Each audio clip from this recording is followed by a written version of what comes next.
You just realized your business needed to hire someone yesterday. How can you find amazing candidates fast? Easy. Just use Indeed. Stop struggling to get your job post seen on other job sites. With Indeed sponsored jobs, your post jumps to the top of the page for your relevant candidates, so you can reach the people you want faster. According to Indeed data, sponsored jobs posted directly on Indeed have 45% more applications than non-sponsored jobs. Don't wait any longer. Speed up your hiring right now with Indeed. And listeners of this show will get a $75 sponsored job credit to get your jobs more visibility at Indeed.com/kidsandfamily. Just go to Indeed.com/kidsandfamily right now and support our show by saying you heard about Indeed on this podcast. Terms and conditions apply. Hiring? Indeed is all you need. Astonishing Legends Network. Disclaimer. This episode includes the usual amount of adult language and graphic discussions you've come to expect around here. But in the event it becomes an unusual amount, expect another call from me. Hey everybody, welcome back to Scared All the Time. I'm Chris Cullari. And I'm Ed Voccola. And on this episode, we're going to make you question pretty much everything. You ever had that feeling that you're being watched? And not just the usual, someone's looking at me across the coffee shop kind of watched, but more like the person looking at me from across the coffee shop is part of a vast conspiracy involving them, the barista, the guy walking his dog, every person on this block, and possibly the birds. There are people who live this way. Some might call them paranoid. They would call themselves targeted individuals or victims of an impossibly large and frightening surveillance and harassment campaign that has them caught in their grip, often for completely unknown or inscrutable reasons. And what's really scary about this kind of stalking, known as gang stalking, is that the people who feel they're targets aren't the kind of people you would think of as paranoid or delusional. They're doctors, authors, makeup artists, podcasters even. Oh, shit. And you might be next. So pay no mind to the car following you as you're listening to this. Ignore the patterns blinking from your microwave clock. The helicopters aren't coming to take you away, at least not until we tell them to. What are we? Scared. When are we? All the time. Join us. Join us. Join us. Now it is time for Scared All the Time. Hey everybody, welcome back to the show. We're just going to do a real quick housekeeping up top here because I'm sure some of you are wondering how we're doing. We are both doing well after the fires. The danger has subsided. Everything is fairly back to normal, except the air is probably poisonous and the ground is ruined for a century. But other than that, we're alive. We're doing well. The frogs survived, which actually makes me think the air might be better than people are worried about because, as we all know, frogs breathe through their skin. So you have like two little canaries in the coal mine over there. It's like two little canaries in the coal mine, and they're doing well so far. So what is that? There's that thing in some countries where they just use like fish or a frog or something to make sure the water's good. I don't know. I'll put it in the show notes if I can find it. Yeah. But there are like countries that use like nature to see what's up. Be like, oh, if this frog's fine, then we're good to drink this water. Or if this fish is fine, then the air is cool. Yeah, wait, did we talk about that in I think we in might one of have the episodes? I don't do a lot of research on my own, so I get all my info from you. I'm like the teleprompter in Anchorman. All you know are the things that come off of me. Exactly. So I'm just saying there's some credence to that little throwaway thought you had. But yeah, so we're doing well, and we wanted to read just a quick 5-star review or two because we got some really crazy ones. As you guys know, if you listen, we read your 5-star reviews that you leave for us, so please leave them. Someday we will have read all of them. But today is not that day. Today I want to start with a review titled Kiwis. This is from Empty Sirens is the username, and the review says 5 stars. Why is this the only podcast where I get advertisements about kiwis? I don't eat kiwis. None of my family or friends eat kiwis. So why kiwis? I don't understand, ? I only get kiwi commercials. It's so strange. Otherwise, great podcast. Highly recommended, especially if you enjoy kiwis, I guess. Empty Sirens, I'm so sorry. I mean, kiwis are a good fruit. I have no idea. What? Check your browser history. Maybe you're getting fed ads about kiwis for some internet search reasons or something. I don't know. It's It's odd. Yeah, we're not involved with Big Kiwi in any way. We're not New Zealanders, so I have no idea why you're getting this. Yeah. But keep listening. Yeah, please keep listening. Maybe someday you will receive different fruit advertisements. Or maybe kiwis is the new milk. Remember like in the 80s and 90s when milk was just everywhere? Like on my schlock bingo card, I have milk. Because in the 80s, like every movie, they'd be like, oh, here we are having lasagna with milk. Like it's always milk at the table. Yep. And then obviously in the 90s we had Got Milk ads and everything. And yes, like the Aaron Burr commercial that the David Fincher one. No, it was Michael Bay. Where the guy's calling the Got Milk is calling the radio station and he's got like peanut butter in his mouth or whatever and he can't give the answer. Yes. You know who edited that commercial? Scott Philbrook. Yeah, Scott Philbrook from Astonishing Legends. So crazy. What a fucking champ. Lake Champlain. Anyway, one or two more, and then we have to get into the episode. People are waiting. That's true. We do bullshit a lot this episode too, so we're giving them a little taste of it now. Let's see here. Okay, I'm gonna cold read this. Okay. So this is from January 11th, one of the new ones. It says the all caps best fear-based podcast in the universe and all space and time. Woo! Which is that's just the title. Then it says, the body of the review says, found this one through Astonishing Legends, and it's a fun, sick-in-the-head romp that I can't stop binging. Sick in the head, oh boy. Combines the dark humor of horror comedies with, the dark, and then parentheses, and witty, and parentheses, humor of Rick and Morty. I don't know about that. Really makes the daily commute lighter and quicker, and an added benefit is that I can no longer stop saying R.I.P. God bless whenever I hear about someone who is deceased. A couple of good things to take from that. I'm sorry some people keep dying around you, pal, but I'm glad it's catching on. The term, not death. So anyway, that was from Outrageously Fun and Twisted, which is their username. Hell yeah. So thanks, bud. One last one, just for fun here. How much would the bear eat? From Moving Gull 93. This listener writes, I've listened to Scared all the time since the first episode, and there's been some great things covered that I'll never be able to forget. I can't walk anywhere now without expecting a sinkhole to open beneath me. Sorry. But my favorite moment so far has to be from the AMA Palooza episode, which is just last episode, when Chris said he would, quote, let a bear nibble on him for $500,000. And Ed's reaction was that $500K wasn't enough money because the bear wouldn't know when to stop. You guys are great.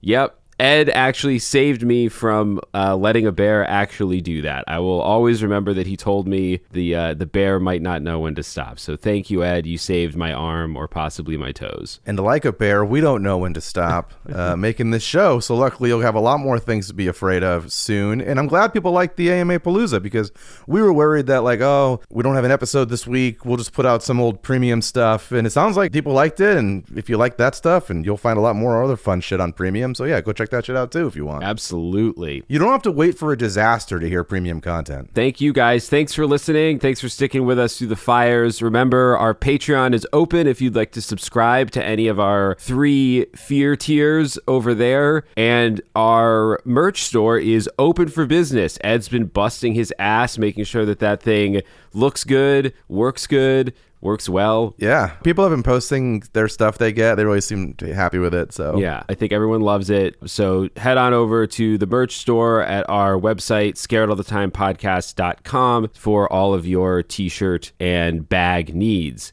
And with all that out of the way, let's get into the episode.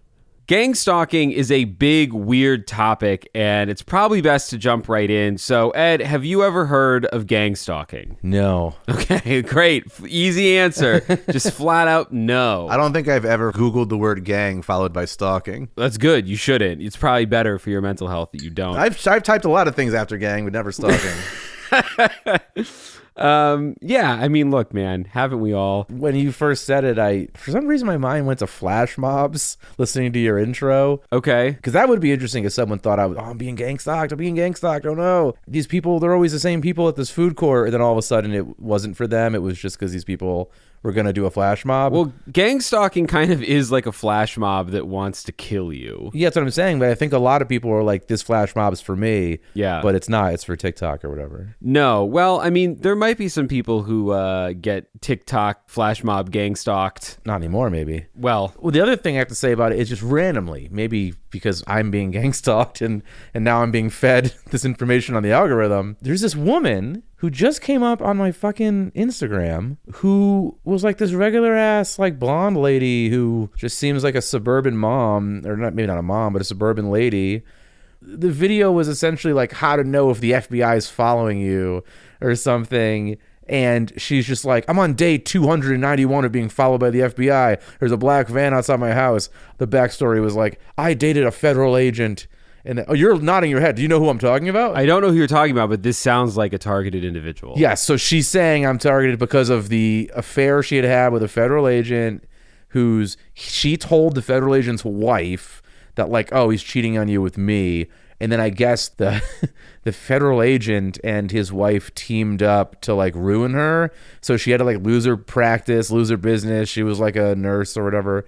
And she's like, oh, all these people kept trying to like catch me on federal crimes, like lying about medications to a patient or doing this, and everything's entrapment, and they're going through my garbage every night. And then she'll like be videoing a random looking SUV outside her house, and she's like, it's been there for 2 days. There's no reason for them to have tinted windows. But she had like, for real, like tens of thousands, if not hundreds of thousands of followers. We're going to get into all of this, but there are large online communities of people who are extremely sympathetic to targeted individuals and their experiences of gang stalking. And this is actually a very interesting case that you're describing here, because this seems to have, there's many different ways that gang stalkings can occur, or people can believe that they're occurring. This feels like a very personal way, and this feels like she had an affair with somebody and believes that this is a personal vengeance, a vendetta against her, which is not always the case. She believes it's a vendetta, it seems like, and it seems retaliatory,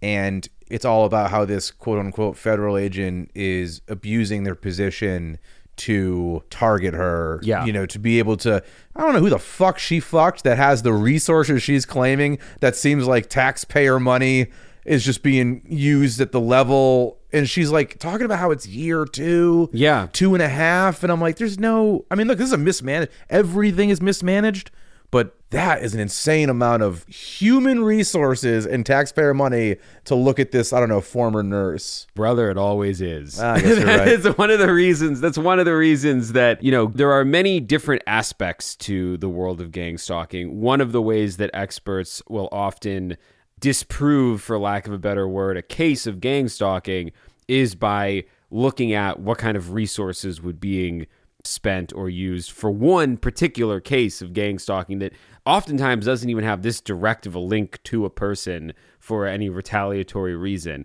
And there are cases, some of which we'll discuss in this episode, of people who have been victims of really wild, large-scale harassment campaigns. That is a thing that has happened. But many of these cases, it is some combination of paranoia and delusion that leads people down these roads. I just feel like when you hit 200,000 followers on a social media platform, it seems pretty simple at that point to just be like, hey, could someone, I'm saying as the influencer at this point, be like, hey, can I get a wellness check? Can anyone check and see if this actually is a government agency? Can anybody? You mean if you're this woman experiencing this, you think that she should be asking one of her followers to find out? Not even one of her followers. It's just like she's been legitimized. Her claims might not be legitimate, but everything about 200,000 followers on social media would get you a blue check.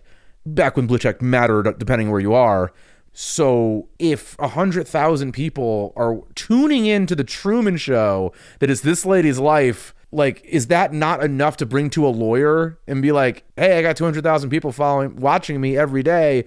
Show my case. I have documentation. I mean, I don't know this particular case. I'm just saying, like, in terms of anyone who's dealing with gang stalking and is then, I don't know, now monetized it for ads. Well, the problem is it's for a woman like that, I suspect it is largely too late in the sense that she has already turned to the internet. She already believes what she believes. And at this point, she may have gone to a lawyer. She may have gone to an outside source who may have told her, I understand what you're saying, but we find no evidence that this is happening. And then that becomes part of the conspiracy. And then you can't trust the person who has said, well, we couldn't find the evidence or it's not real, because now they must be in on it too, because you already know what's happening to you. Yeah, I guess it's just weird that and we'll move on from it here, but the term federal agent is doing just so much heavy lifting in the story. I mean, a federal agent can be someone who works for, I don't know, Department of Water and Power or something. Yeah. So, I don't know, man. It's Chinatown, right? Is it? In terms of because you could be I went to the higher ups, but the higher ups know my federal agent person. He's protected by fellow federal agents who are protected by the thin blue line of some government agencies. Yeah. And so I guess you feel that you have no one you can turn to because everyone who's in a position of power is going to side with the person. It's in the way that I wouldn't date a cop. Well, sure. I mean, it's a weird delusion of grandeur too, though, right? To believe that this mistake that you made is this important, that millions, if not $1 billion of federal resources has been dedicated to ruining your life.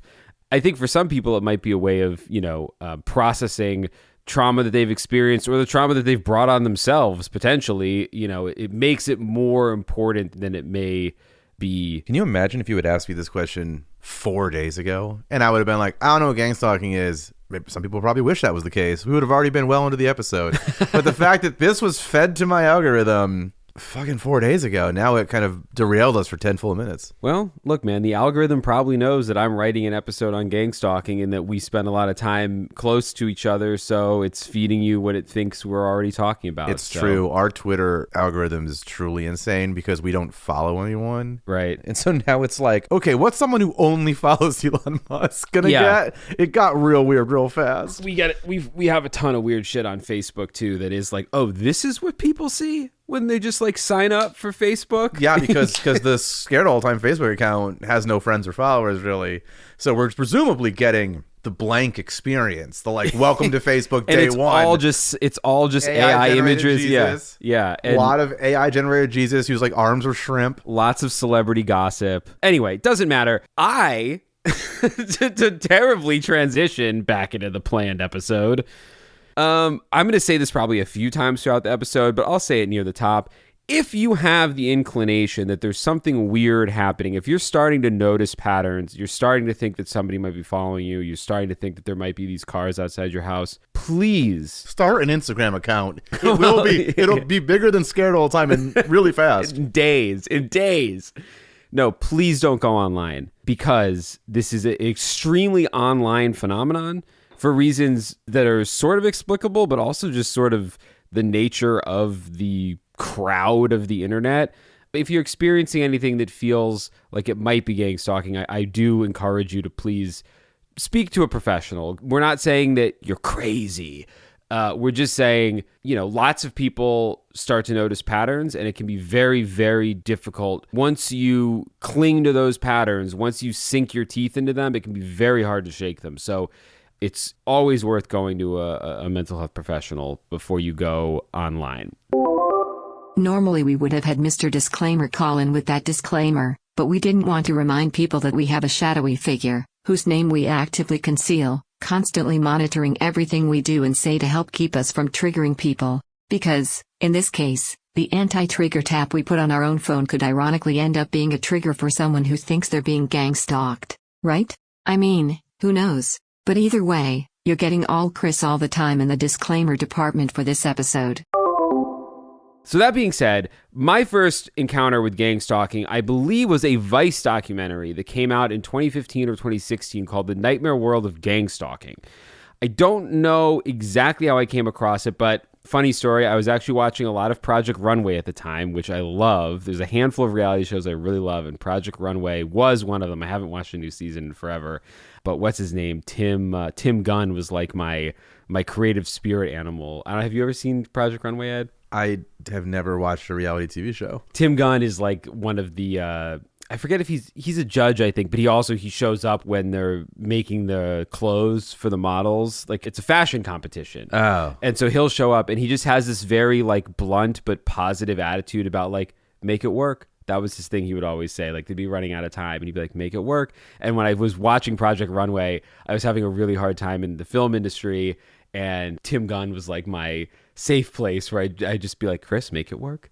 Tim Gunn would say, make it work. Anyway, I was watching a lot of Project Runway. Tim Gunn would probably be one of my, if through some miracle someone knows Tim Gunn, or Tim Gunn, if you're listening to this show, I would love to have you on. You genuinely helped me in a dark time. Project Runway, Top Chef, 90 Day Fiance, probably the trio of incredible reality shows that you should watch. Anyway, I was watching a lot of Project Runway, and this documentary caught my eye because one of the makeup artists who was on the show at the time, he wasn't a contestant, he was a judge, this guy named Billy B, was one of the guys in this gang stalking documentary claiming that he was being gang stalked. Billy being gang Billy stalked? B was being Billy being gang stalked. That's what I call him. That's what I know him as. He's got tons of tattoos. He looks like a rough motherfucker. So I think I clicked. Wait, so it's like him and Tim Gunn are co-judges? He was, yeah. I mean, Tim Gunn. Gunn. There's a guy who looks rough, a guy who's named after a weapon, and this is a fashion show? Yes. No. He was more of a temporary presence. Tim Gunn was like a core person in the show. But I think I probably clicked the link because I thought it was going to be some stories about like gangs that Billy B had like encountered or something, like who he dressed. Well, I didn't know. I mean, like, you know, there are some cool gang members out there. They look nice. Travis Barker talks about how he was all strapped up at his wedding because he like crossed some gang at one point. So like, I don't know, some Cadillac gang. Yeah. You can't have Cadillac logos on your body. I mean, look, the world of fashion and rock stars and stuff, like, they intersect with some bad people sometimes. So I thought that's what this was going to be. Yeah, but did he? But no, this documentary cuts together Billy's story with a few other people who are convinced that they are being followed and harassed by what they refer to as a gang of people with nefarious intentions. Not a street gang, a government-affiliated gang that it is coordinating to harass them. In Billy's case, he thinks that this is happening because he's a gay man who had just started renting a space in Hawthorne, California, and he felt that some unknown group of homophobes at SpaceX wanted him. It's in Hawthorne, right? I think so, yeah. It's the only thing I know about Hawthorne. This may have been almost pre-SpaceX or right around the same time. Well, I'm sure it is. So he talks about being harassed by, at one point, 20 to 30 cars at the same time on the freeway who are controlling. They've boxed him in. They're controlling the speed that he can drive, what exits he can take. He even claims that he pepper sprayed these cars in an attempt to get them to call the police so that he could tell the police that this group of people was stalking him. So my point in telling this is both that's how I got into learning about gang stalking, but also that this is not something that just affects people on the outskirts of society. It can often drive them to the outskirts of society. Like, for instance, Billy B, whose YouTube went dark almost 6 years ago, and the last posts that he made are of these, what he calls bigots and drones, following him through Aberdeen, Mississippi, which is where he was born. Oh my gosh. He started taking all this like surveillance footage basically of the people that he thought were surveilling him. And he's been dark for the past 6 years. There's nothing. He doesn't exist anymore. So I did find an interview that a makeup He's still on a highway somewhere. They never let him off the highway. I found and that is actually really scary. Because it's like 6 of the Fast and Furious movies is literally about like cars surrounding you so that you can't move your truck and they can rob you. Is this me learning that you're afraid of the Fast and Furious movies? Sounds like we all should be. No, Billy B, I did find a podcast interview with him from like 2 years ago where he sounds like he's doing all right. He doesn't mention any of this and he's not asked about any of this. So I don't know how far off the rails his life went. But it does seem like he got caught in the throes of feeling like he was gang stalked. So anyway, then that obviously led me down this road of like, well, what else is there to know about this weird thing called gang stalking? And it's a really difficult topic to research because it is so deeply entwined with the internet. We'll get into it in a bit, but the rise of gang stalking reports has tracked with the rise of the internet over the last like 15 or 20 years, and I don't think that's a coincidence. There's a gang stalking activist in the documentary who says that one of the most important things he can do for the community is to use the internet to connect those who are experiencing gang stalking with others who are going through the same thing, because no one else can understand what they're experiencing, which is a kind impulse, but also, I think, one of the worst things you could do for someone who thinks of themselves as a targeted individual. Yeah. Yeah. So before we dive in any deeper, let's step back and ground this discussion in some definitions of what gang stalking is and isn't. So like we said, gang stalking is not being stalked by a gang the way that you would think of a traditional street gang. Like, it's not the Crips and Bloods Right. or MS-13 or Correct. anyone else that Tim Gunn and this other guy dressed. Correct. It is It's just a gang in the sense that there are a lot of people involved. correct. Got you. They're not even necessarily, well, I guess they would necessarily be part of a team because they're all doing it against They're you. all working together. Yeah. Yes. So I found an article by a journalist named Kim Whiting published in 2021, and she has some stories in there, one in particular that I think gives us some good insight into how a typical gang stalking might present itself. So she writes, Karen, unfortunate name, is a middle-aged white woman living in the Midwest, a married mother who's had a long, successful career in public relations. Her case first came to my attention several years ago. She would appear to be, quote, normal to anyone she passes on the street or with whom she might engage in superficial pleasantries. But Karen, also not her real name, believes the government is stalking and mentally torturing her via an array of techniques.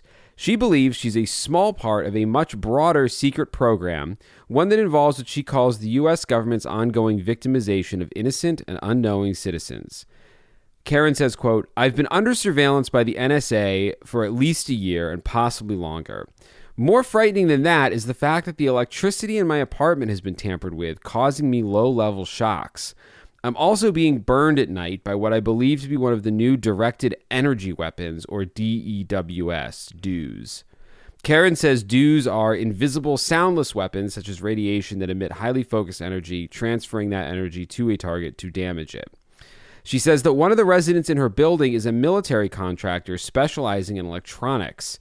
Quote, for at least a year, he was the only person to have access to the empty unit next to mine. That's where I believe the surveillance and harassment is taking place. That's so crazy. It's like, I've never lived in a building where there's an empty apartment next to me. I can't even imagine if I felt gang stalked. And I'm like, there's an empty apartment next to me that an NSA surveillance person, NSA electric person comes and goes from? The shocker. Yeah, living electro. It weirdly adds credence to a story if I was like, yeah, the whole building's full, but there's one apartment just next to mine. Because the idea that like there's an empty apartment next to yours and the only person who's entering it is not a real estate agent is weird to me. Like, why do people come and go from an empty apartment? I mean, I would love to know how Karen determined that this man is a military contractor. Yes, and we're getting back to the story now. It's just, I don't know. I guess I just never thought about a building having an empty apartment in it. We just did 15 minutes on what would happen if a building had an empty apartment in it. Yeah, well, I mean... Phenomenal. We live in Los Angeles. You ever seen an empty apartment in your fucking life? Yes. Trying to find an apartment, how long did that take? I've had empty apartments in buildings that I've lived in. I've never really... I mean, maybe this is just an incuriosity of mine, but I don't think I've ever wondered who was coming and going from them. I don't think I ever noticed anyone coming and going from them. Well, there's that stupid shit on the internet. There's like memes about like, are we living in a simulation? Have you ever seen your neighbor bring their groceries in? And I'm like, yeah. Yeah. Just look, pay attention. We're not living in a simulation. We're all just living extremely incurious lives. Yeah, yeah. We're just looking at our screens all the time. So why would somebody do this to Karen? She says that her email address was included on a secret list that supposedly identified WikiLeaks' financial supporters. I think I gave a total of $150 to them, she says. That's so much money. My crime is that I practiced what I believed were my First Amendment rights. It's terrifying knowing that I'm being targeted because of this. Karen says she's written to numerous members of Congress and civil liberties groups, all to no avail. Why won't they investigate these claims, she asks. The situation is escalating. I fear for my future and my family's future. Now, again, this is just one woman's story, but it hits a lot of the details that you see over and over and over again, some of which you talked about in the woman you saw on TikTok, that there's surveillance, there's neighbors who might be in on this. In this case, there's these energy weapons, which we're going to talk a lot more about later. Well, that's the Truman Show of it, where it's like, at a certain point, you got to start thinking, if it's not an empty apartment next to yours, is every one of my neighbors a plant? That is the road that many targeted individuals go down. Even Captain America had that cute neighbor who turns out was a fucking member of S.H.I.E.L.D. watching him the whole time. Well, I think that's a trope that we see a lot in movies and television. I think it probably happens a lot less in real life. But there still are thousands and thousands and thousands of stories out there just like Karen's. My big question in getting into all this is any of this real? Is any of this actually happening? And it turns out the answer to that, as it always is on this goddamn show, is a long, winding road with a lot of surprising detours. And I was on this particular road for weeks. I actually reached a point where I just wanted to pull over and get out of the car and never get back in. You can only read about so many people falling into a deep paranoia before you start to get a little paranoid yourself. Ew, gross. Hate to hear it. I was burnt out, and honestly, I wasn't even sure I could finish the episode, but that wasn't an option because the fires fucked us, and we don't have any more AMAs to put out for you guys, so come hell or high water, this had to get done. Yeah, but you sucking down any of those magic minds? Because I'm always up against it, with the edit, and they've been a vibe for me. Yeah, I was about to say that I've actually luckily had a little bit of help from our friends at Magic Mind. Yeah, bud, you stacking that mental wealth? We got to do something about this term. I can't say it without sounding like a rise and grind hustle culture YouTuber, which I will never be. Hey, you take that back. Rising and grinding is no longer just a mental state for baristas and, I don't know, people who make things out of grain. But the basic idea of mental wealth aligns with my values and makes a lot of sense. You're damn right it does. Magic Mind doesn't believe in racing to fix your mental health problems when you're at the bottom of burnout or finding it impossible to focus. They see the solution to these problems as something more holistic and long-term. You're investing in habits today that'll build your resilience for future challenges.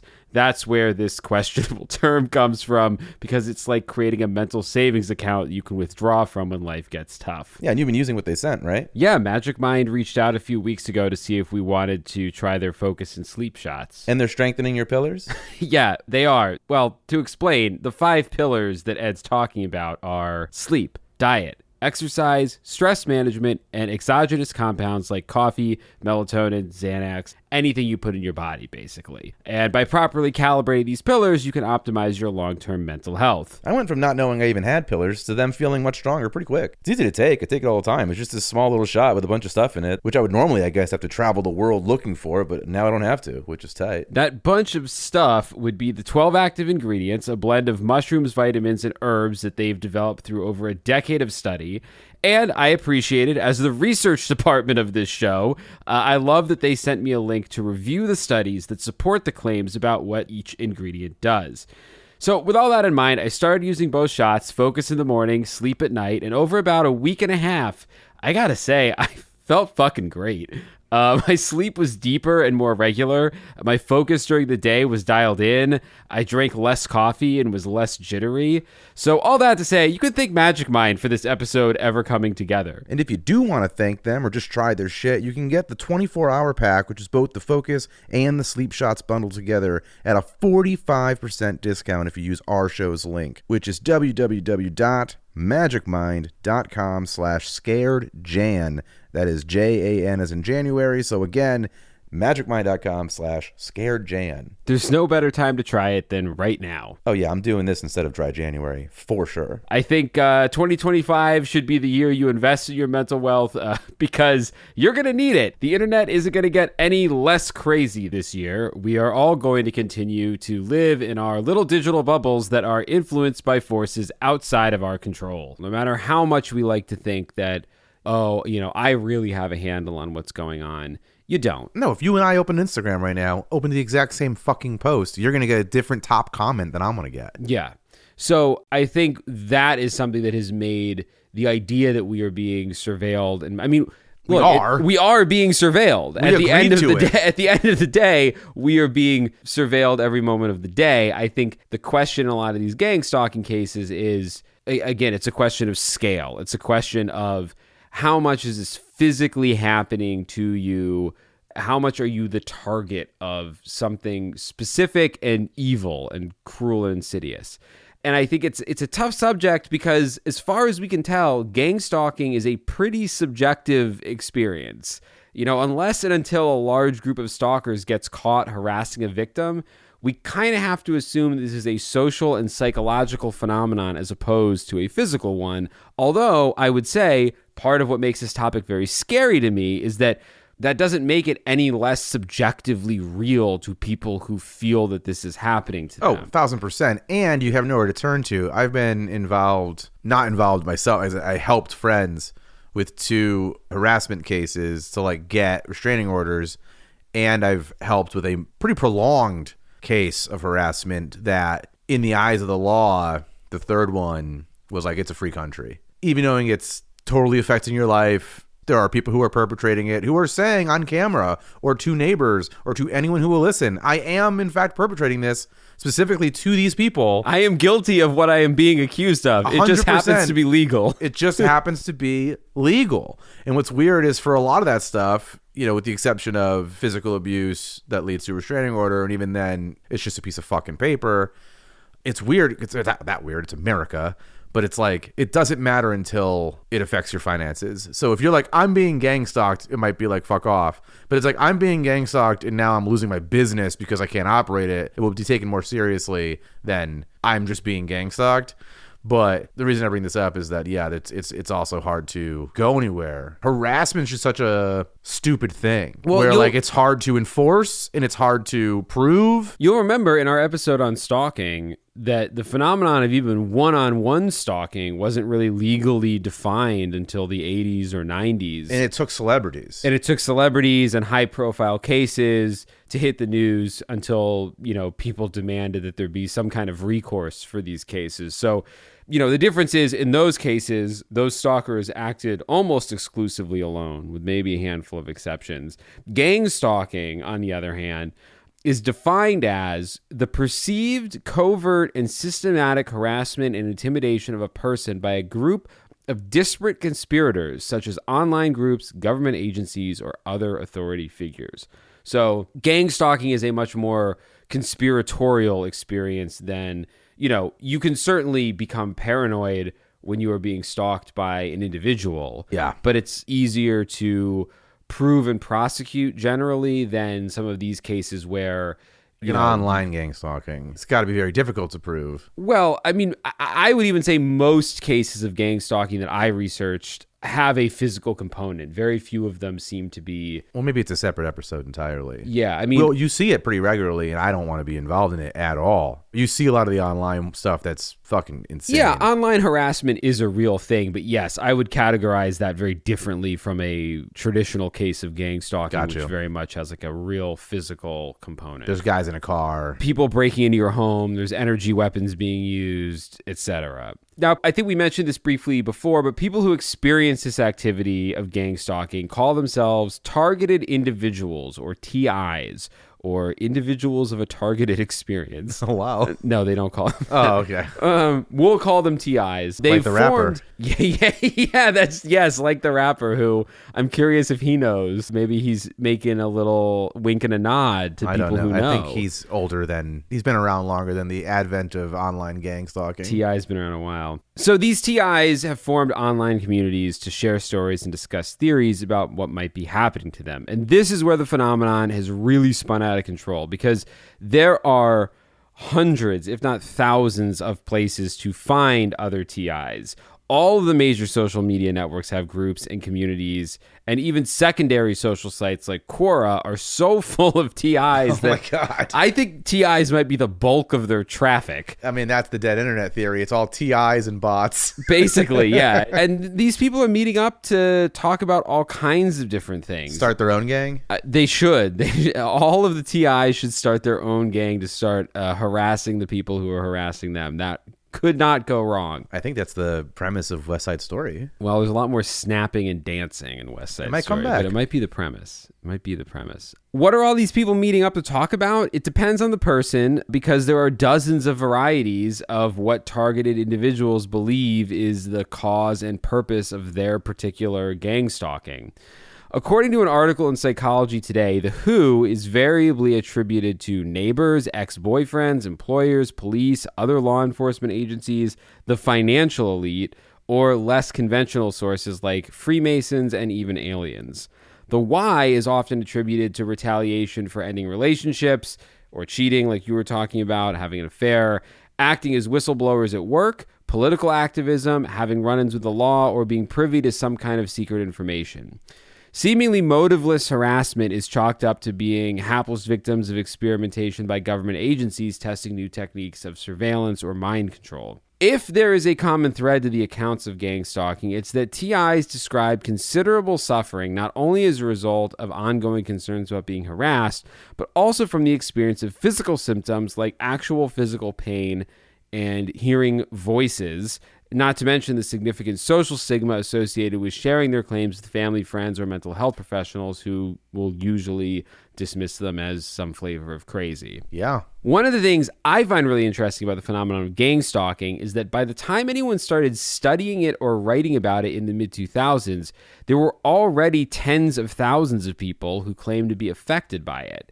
In fact, the catalyst for the study of the phenomenon seems to be the existence of TI communities as opposed to the existence of gang stalking itself. You're saying that this is post-internet that started studying it or pre-internet? Post-internet. I'm saying it's not existence of TI communities in like church basements talking No. Okay, got like abductees. TI communities gathering online Got sort you. of caused this, peoples to go, hey, what's going on over here? What's this all about? So it's not like there were all these reports of gang stalking in the 1970s that people were like, hey, what is that? We should look into that. It was like all of a sudden there's thousands of people saying they're being stalked and harassed by mysterious forces on the internet, and we should look into that. And that is what the study of gang stalking grew out of. Got you. Which to me lends credence to the idea that most stories of gang stalking are a kind of delusion or psychological phenomenon. Like, if I were to say on this podcast that we need to kill Ed because he's secretly a godlike entity bent on the annihilation of humanity, but my only evidence for that claim is that lots of other people are saying we need to kill Ed because he's secretly a godlike entity bent on the annihilation of humanity, what's more likely?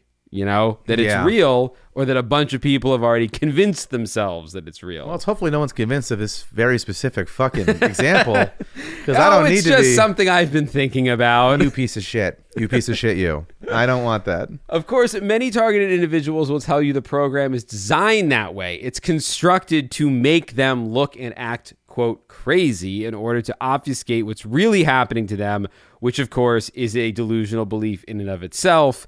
And on it goes. The result, like I said earlier, is that gang stalking is hard to research because much of the evidence has been collected by TIs as proof of their experiences, but a lot of that proof is like a phone video of a helicopter buzzing over their house. Which we have every night in Los Angeles. It's proof that a helicopter flew over your house. Yeah. But we don't know if they were there to specifically harass the targeted individual or if the targeted individual lives in the flight path of a helicopter, Yeah. So it makes it really hard. That's part of what makes it this subjective thing of like, no matter what kind of evidence is out there, it's always somebody saying, well, this is what it means. And it's hard to necessarily prove or disprove the meaning of that. Oh, it sucks. This sounds like it sucks. Yeah, there's also very little in the way of a history of gang stalking patient zeros, which I love to go back to the beginning and try to find where these things started. And in this case, oh boy, it's tough. There's not much documented by any reliable sources. To give you an idea of what you're facing when you try to start examining this world, here's what I did. I typed earliest reported gang stalking into Google. One of the first answers that comes back is a Quora link. If you aren't familiar, Ed, I think you know Quora. Oh, I think everyone's familiar with Quora. I feel like you can't search for anything without Quora being one of the top 5 links. It's basically like Yahoo Answers. It's just a place where people can go ask questions of the community and people will respond. And you also get super targeted emails. So like I get an email every day from Quora with more gang stalking questions from Quora. You got to go hop on Quora and ask it how to unsubscribe from these Quora emails. I know. So the Quora result came back with someone who asked the question, what are the earliest recorded incidents of gang stalking? In particular, any incidents that were reported before the internet era? Someone else asked that. Someone else asked that. Wow. Awesome. Exactly what I wanted to know. One answer in that question, go fuck yourself, is from People a are woman. mean. Is from a woman named Trisha, whose little bio tag, because everybody gets a little like, it says their name and then there's like a little, like what you do. It's like a 200 character. Like you can put your own bio, describe Yeah. yourself. Got you. And she put stalked by a rich ex-husband for 40 years. Oh wow, 40 years. 40 years. That's longer than most people are married. Well, that's longer than almost everyone's married now. I think it's like 80% divorce. Trisha stalked by a rich ex-husband for 40 years. Please call this her bona fides. Has 9.2 thousand answers on this site. Oh, so she's out there just answering. She's answered 9.2 thousand questions. Do you think they're all related to gang stalking, or does she have to change her bio if she's in like the sewing section where it's like sewed shit for my ungrateful husband for 40 years? Based on her bio, I would imagine many of these answers are gang stalking related, and more disconcertingly, 21.6 million answer views. So 21.6 million people have read her 9.2 thousand answers on Quora. She might be one of the most important people in the world. Trisha, have you thought of running for president? Yeah, you Trish, might win. Does she know how popular she is? So according to Trisha, well, this is Trisha's answer, again, to earliest recorded incidents of gang stalking, particularly before the internet era.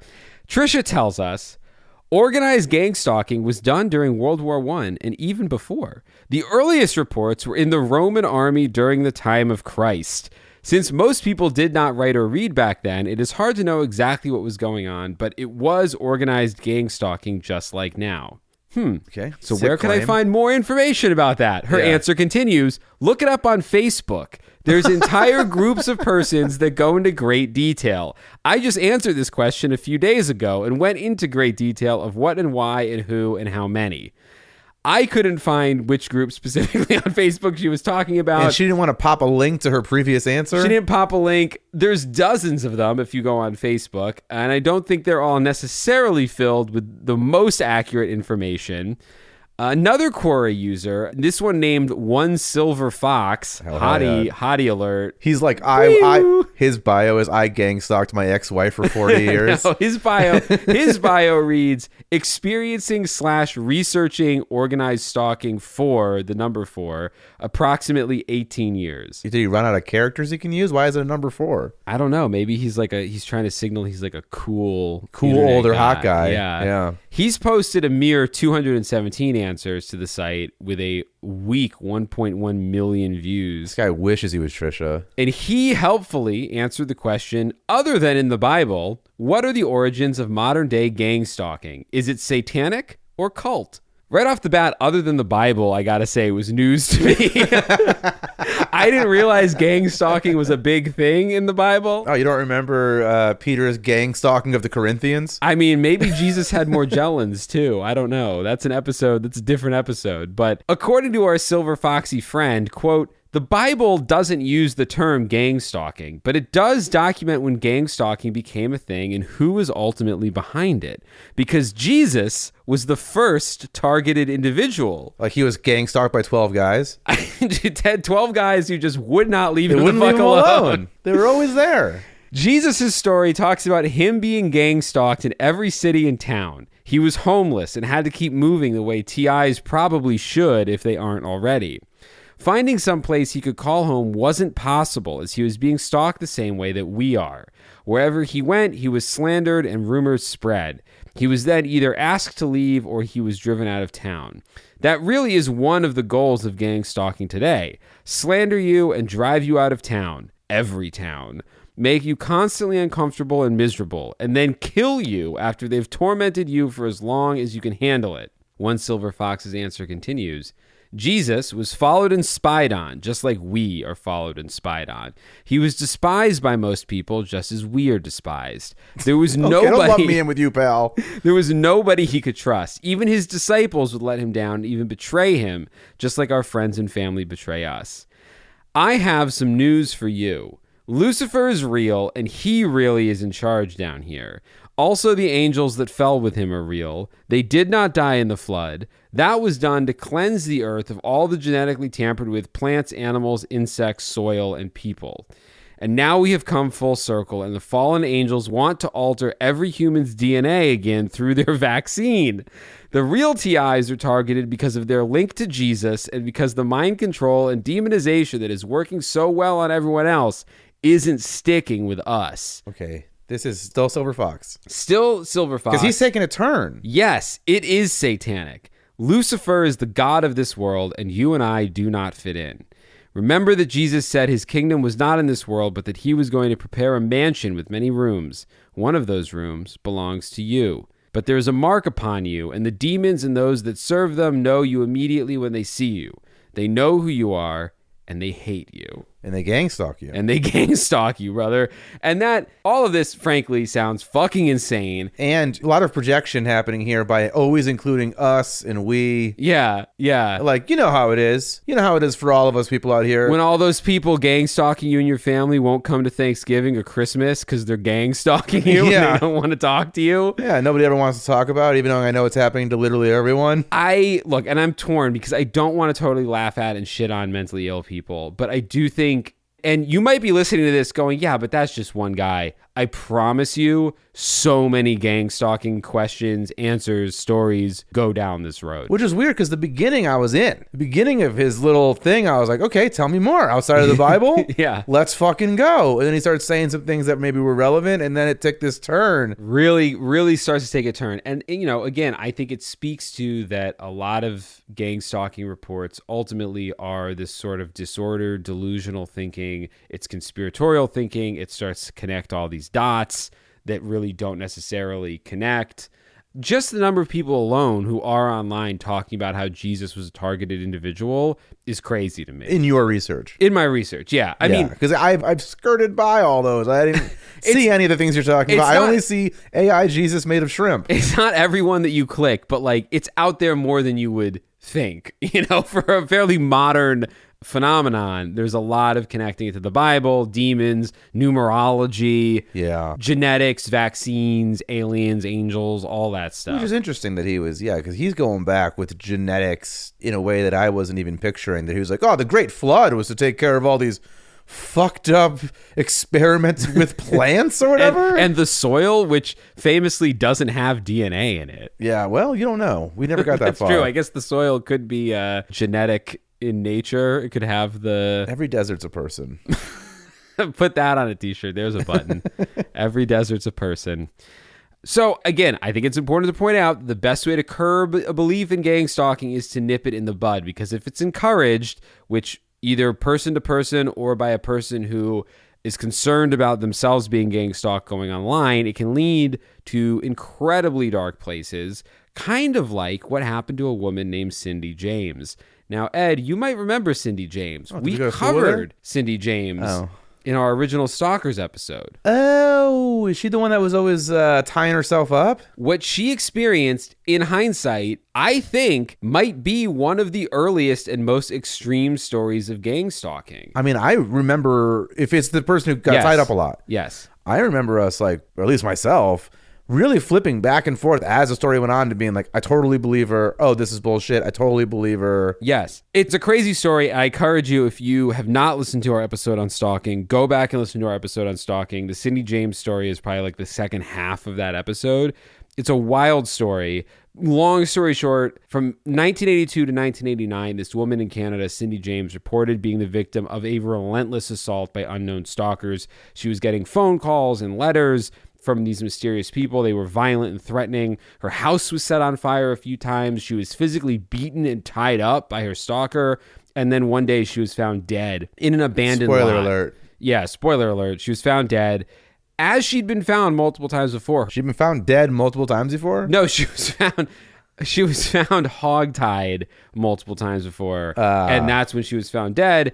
Her body was hogtied with a rope. She was in fetal position. There was a black nylon stocking bound tightly around her neck, all of which sounds like somebody may have been stalking her.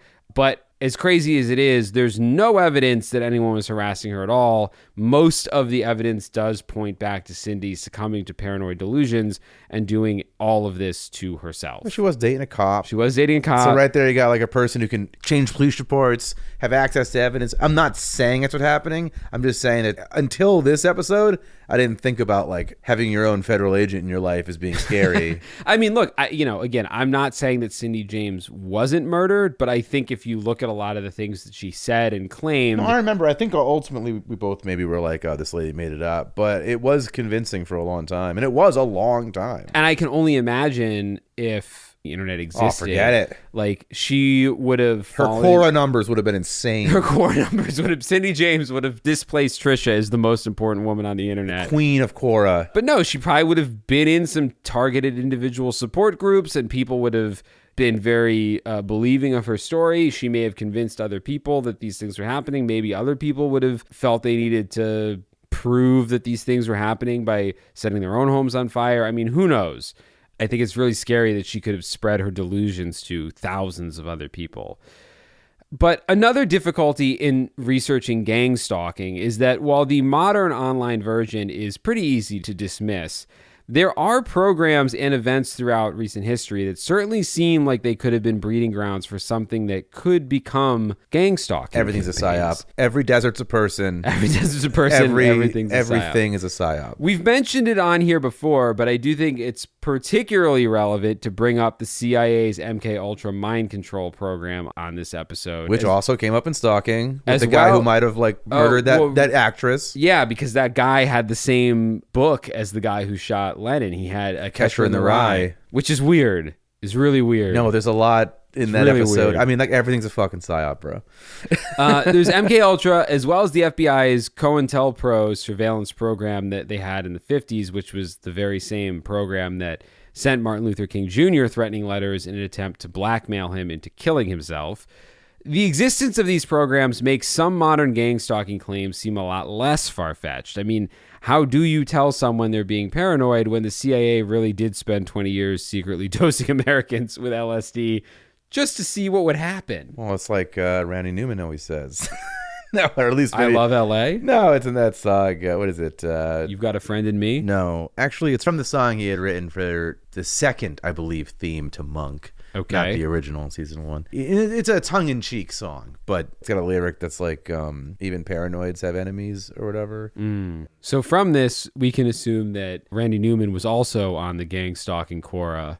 Yeah. Probably has written 6,000 answers. Yeah, he's out there for sure. Unless you're me, because I'm the biggest Randy Newman fan. His Quora answers have more views and listens than his original albums. Probably. So MK Ultra, for those who are unaware, was a classified CIA program that engaged in a lot of illegal shit, including the administration of psychoactive drugs, particularly LSD, to unwitting American citizens in a variety of social situations. The CIA established research facilities in universities and hospitals, and they even created front operations like brothels under Operation Midnight Climax, where subjects were secretly drugged and observed through one-way mirrors. While this was all officially justified as countermeasures to Soviet mind control techniques, the program's scope extended far beyond its stated objectives and what anybody thought they were actually going to do. Well, that always ends up being the case, right? Where it's like black money, slush money. So there's not a lot of oversight in these, and they just kind of it seems like they just forget that they open these things, and then the guys in charge just end up going way beyond what they're supposed to do. I mean, especially if you're the CIA in the 1960s. They weren't even supposed to be operating in the United States. And they were just doing whatever the fuck they wanted. I think we're like 15 minutes from it here. It's like one of the famous CIA outposts for one of these types of things. I'm sure there was. I mean, the CIA in Hollywood in the 60s, I mean, read Chaos. I read it. I know you have. Accident in my I know car. you have. I know you have. I'm just saying, telling our readers, read Chaos. It's a good book. Great book. Very well researched. You know, they were out here. They were active. They were keeping tabs. We're actually going to get to a little bit more of that in a minute. The program, MK Ultra, resulted in at least one documented death. Frank Olson, a U.S. Army biochemist, died in suspicious circumstances after unknowingly being administered LSD. There's a great Errol Morris documentary on him and his death called Wormwood on Netflix, which is probably a psyop. That's worth checking out. But basically, long story short, Frank was slipped some LSD during a party that some of his CIA cronies were throwing. And over the course of like 7 days or 9 days or something, he kind of lost his grip on reality. And he, at the end of this period, fell from the 13th story window of his hotel. 13, interesting. Number 13, unlucky. Friday the 13th, scary movie. Yeah, 13 ghosts. 13 ghosts. It's very scary. The 13th floor, everybody forgot because The Matrix came out right before it and was way better. I remember it, and it's a piece of shit. It is a bad movie. But the really big question in Frank Olson's case is whether or not he went out that window on his own volition, or if someone within the agency got worried about him becoming a liability because he was talking all kinds of shit and threw him out the window. If it helps to give you a hint as to which is more likely, The New York District Attorney's Office reopened its file on Olson's death in 1996 and eventually changed the cause of death from suicide to unknown. So some evidence that he was thrown. Perhaps he was thrown. Yeah. Meanwhile, at McGill University, Dr. Donald Ewan Cameron conducted particularly controversial experiments involving intensive electroshock therapy, drug-induced comas, and various psychological manipulation techniques.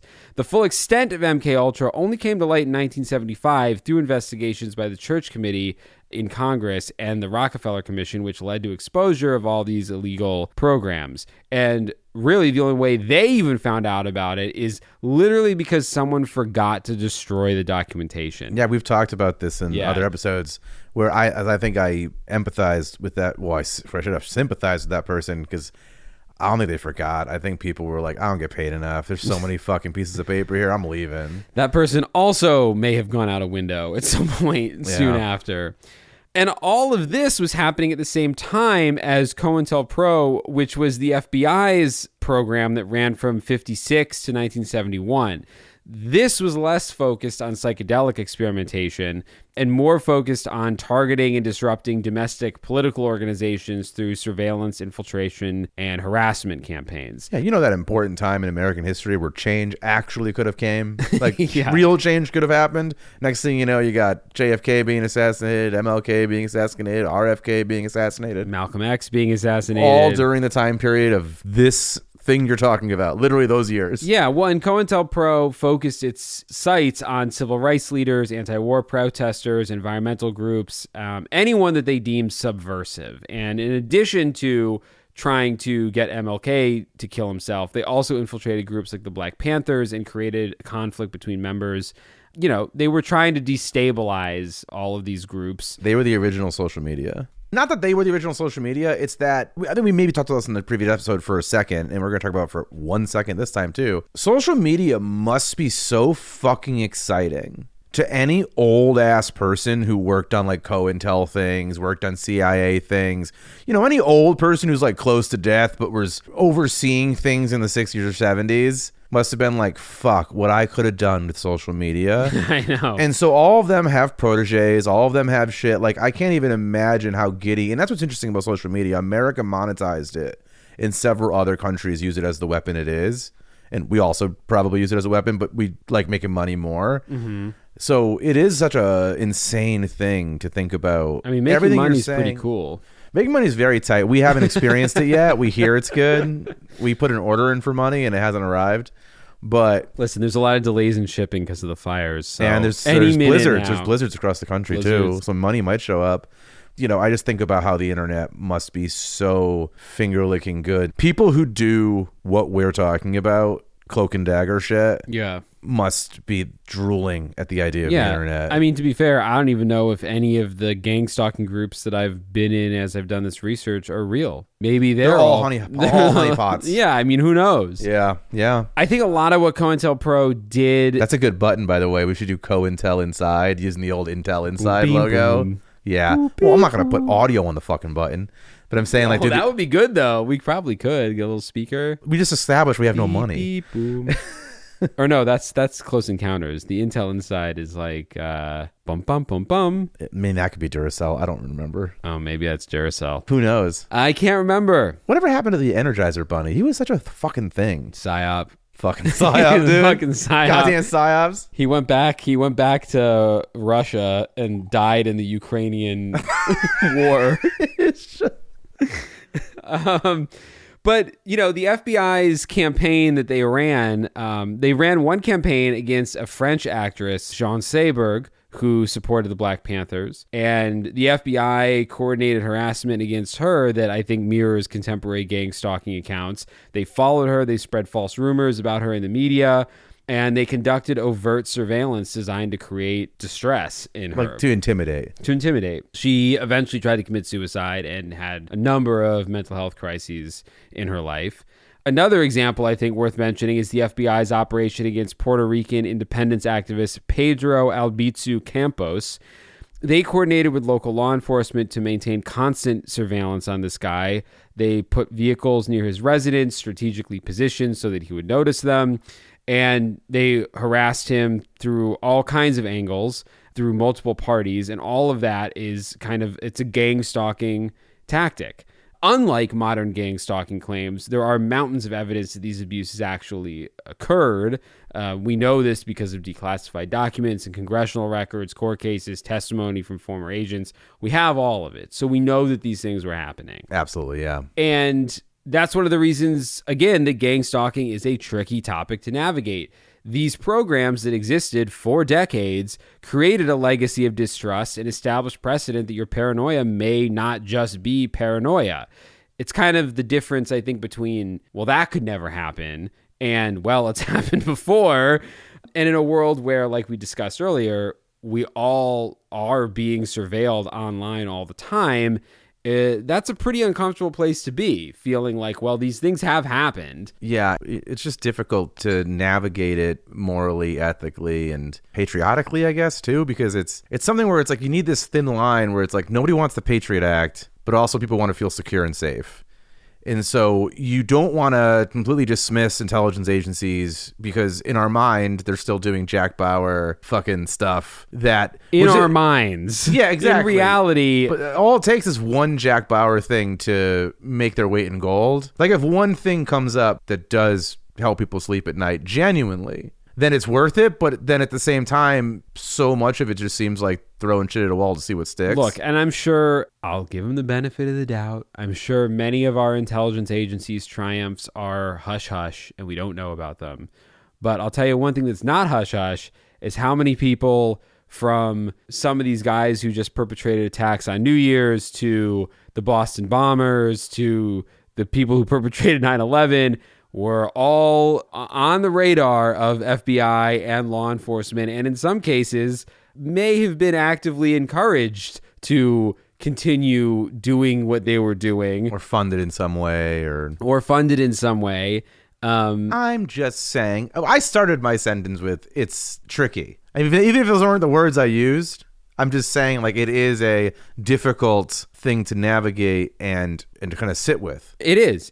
Because I don't think we should live in a world where certain things don't exist. Certain things being law enforcement? Yeah. Law enforcement makes it sound local on a local level. Sure. I'm saying, like, on a national level, I don't know. Hey, it's impossible to talk about what we're talking about without getting gang stalked. Yeah. No, I'm saying it's impossible to talk about what we're talking about without accidentally or sometimes maybe in your case on purpose painting like the funding these people got were because they thought, quote unquote, they were the good guys, probably in a lot of cases, the 1950s. Yes. In 60s. Yes. But then by the time the shit's declassified, you're like, you are absolutely the bad guys. Yeah. In every one of these like banana republics or any like external or international or domestic things.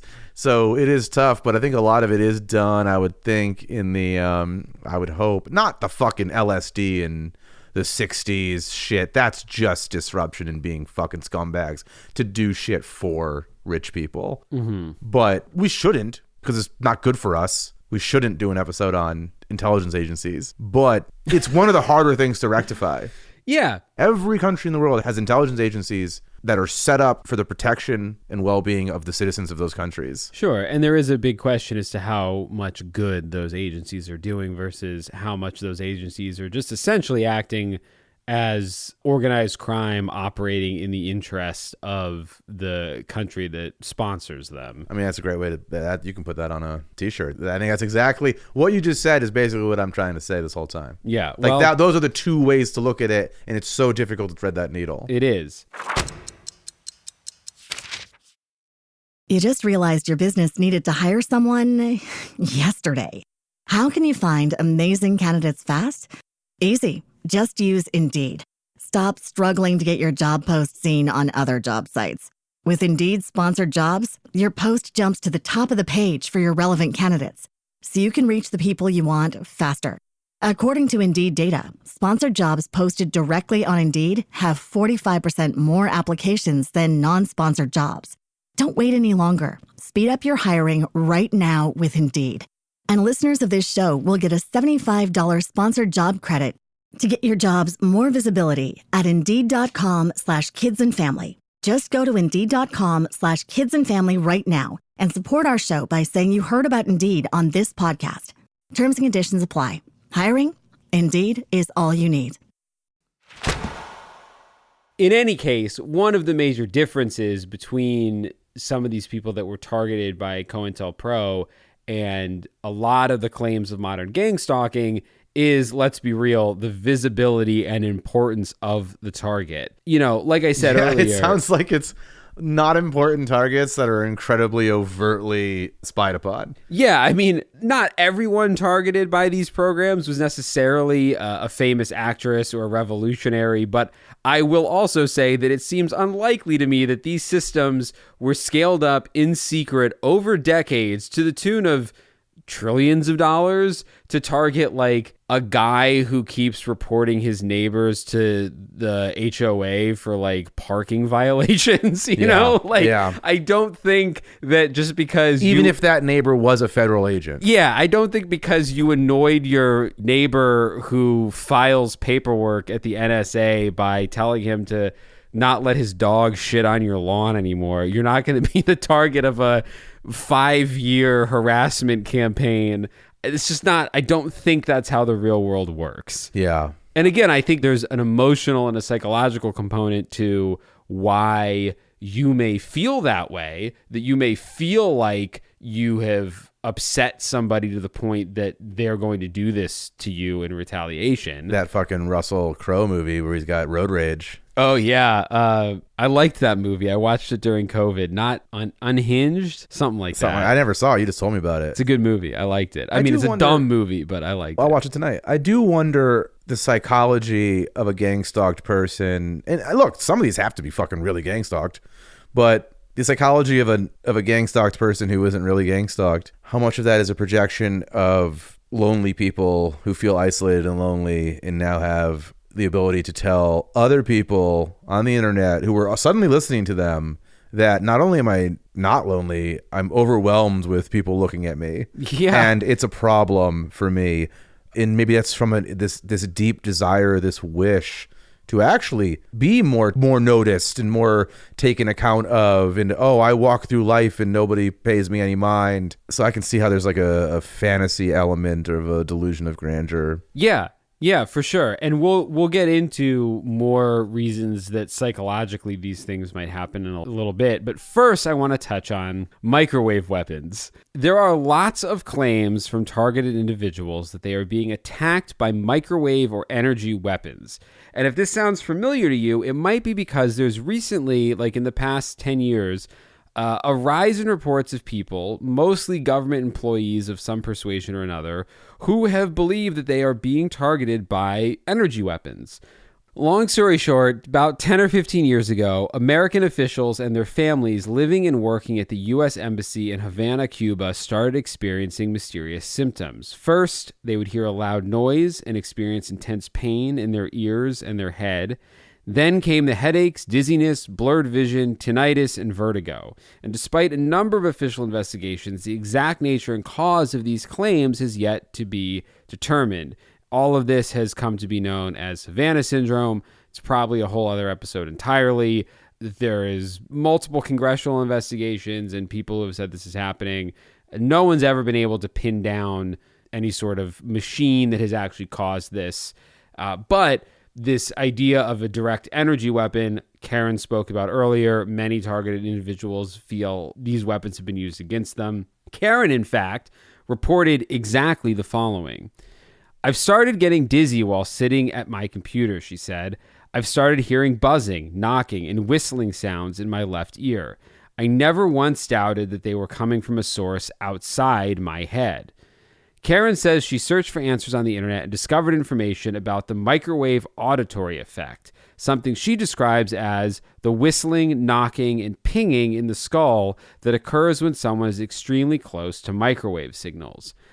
She says she keeps seeing beat-up old cars with out-of-state license plates parked directly in front of her apartment, and that when they're there, she says, quote, I'm awakened by the sensation of being cooked.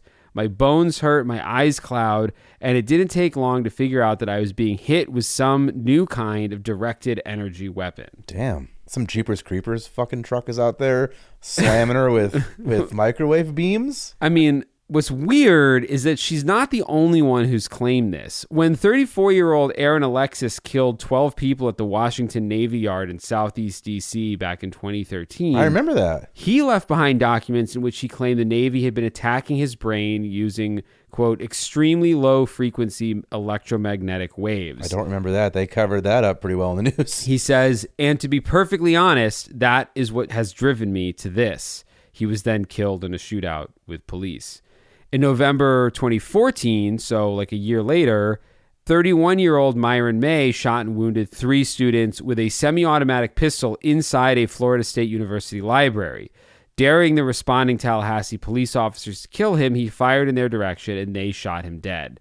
He was an attorney and a Florida State graduate, and Myron May described himself as a targeted individual on social media and told others that he believed government stalkers were harassing and using a directed energy weapon to hurt him. Shortly before his rampage, he sent an email that said, "I've been getting hit with the direct energy weapon in my chest all evening. It hurts really bad right now."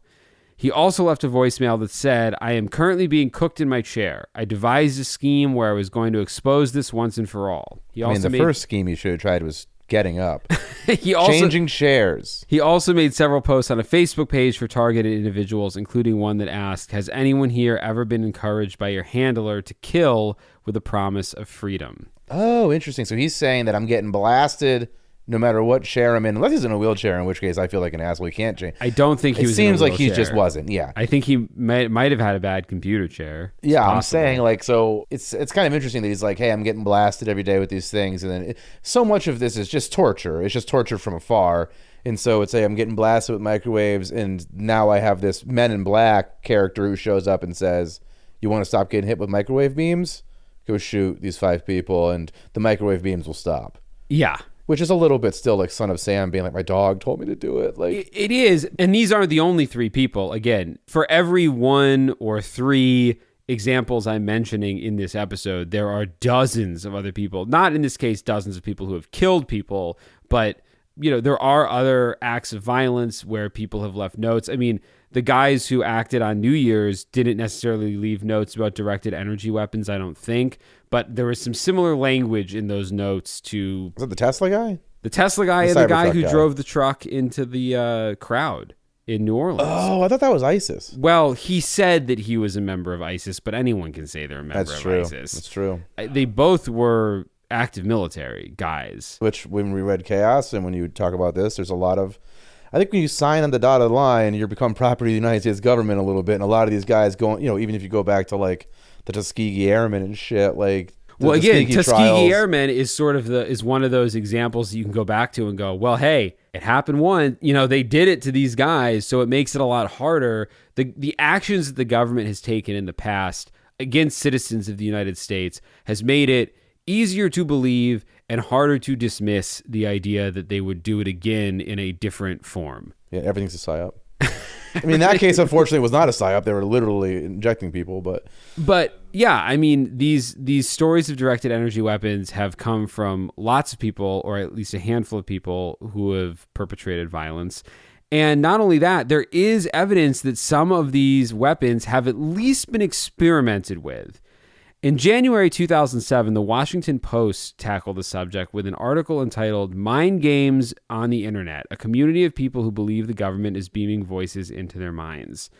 They may be crazy, but the Pentagon has pursued a weapon that can do just that." In 1965, according to declassified Defense Department documents, the Pentagon, at the behest of the White House, launched Project Pandora, which was top-secret research to explore the behavioral and biological effects of low-level microwaves. For approximately 4 years, the Pentagon conducted secret research, zapping monkeys, exposing unwitting sailors to microwave radiation, and conducting a host of other unusual experiments. So unusual that a sub-project of Project Pandora was titled Project Bizarre. The results were mixed, and the program was plagued by disagreements and scientific squabbles, and Pandora ended in 1970. And with it, the military's research into so-called non-thermal microwave effects seemed to die out. at least in the unclassified realm. But the article continues, there are hints of ongoing research. An academic paper written for the Air Force in the mid-1990s mentions the idea of a weapon that would use sound waves to send words into a person's head. The signal could theoretically warn the enemy of impending doom or encourage the enemy to surrender. In 2002, the Air Force Research Laboratory patented precisely such a technology, the Post article says, using microwaves to send words into someone's head. In response to a Freedom of Information Act request filed for this article, the Air Force released unclassified documents surrounding that 2002 patent, records that note that the patent was based on human experimentation that took place in October 1994 at the Air Force lab, where scientists were able to transmit phrases into the heads of human subjects, albeit with marginal intelligibility. Which back then you had to put $1 billion in rooms of computers, even in 94, together to build a sound wave generating device that can put thoughts into people's heads. And now it's just fucking Twitter. And now, now we unfortunately have to peer into the thoughts of everyone who are then, Yeah, I mean, you don't need a microwave weapon if you can just get people to fill their heads with this shit of their own free will. Yeah. Research appeared to continue at least through 2002, but where this work has gone is unclear. The research laboratory, citing classification, refused to discuss it or release any other materials. I would note that you generally don't need a working model of something to file a patent for it. No, you don't. You definitely don't. Just because the paperwork exists doesn't mean that it ever got built or that it worked. But I again, have 50 time machine patents right now.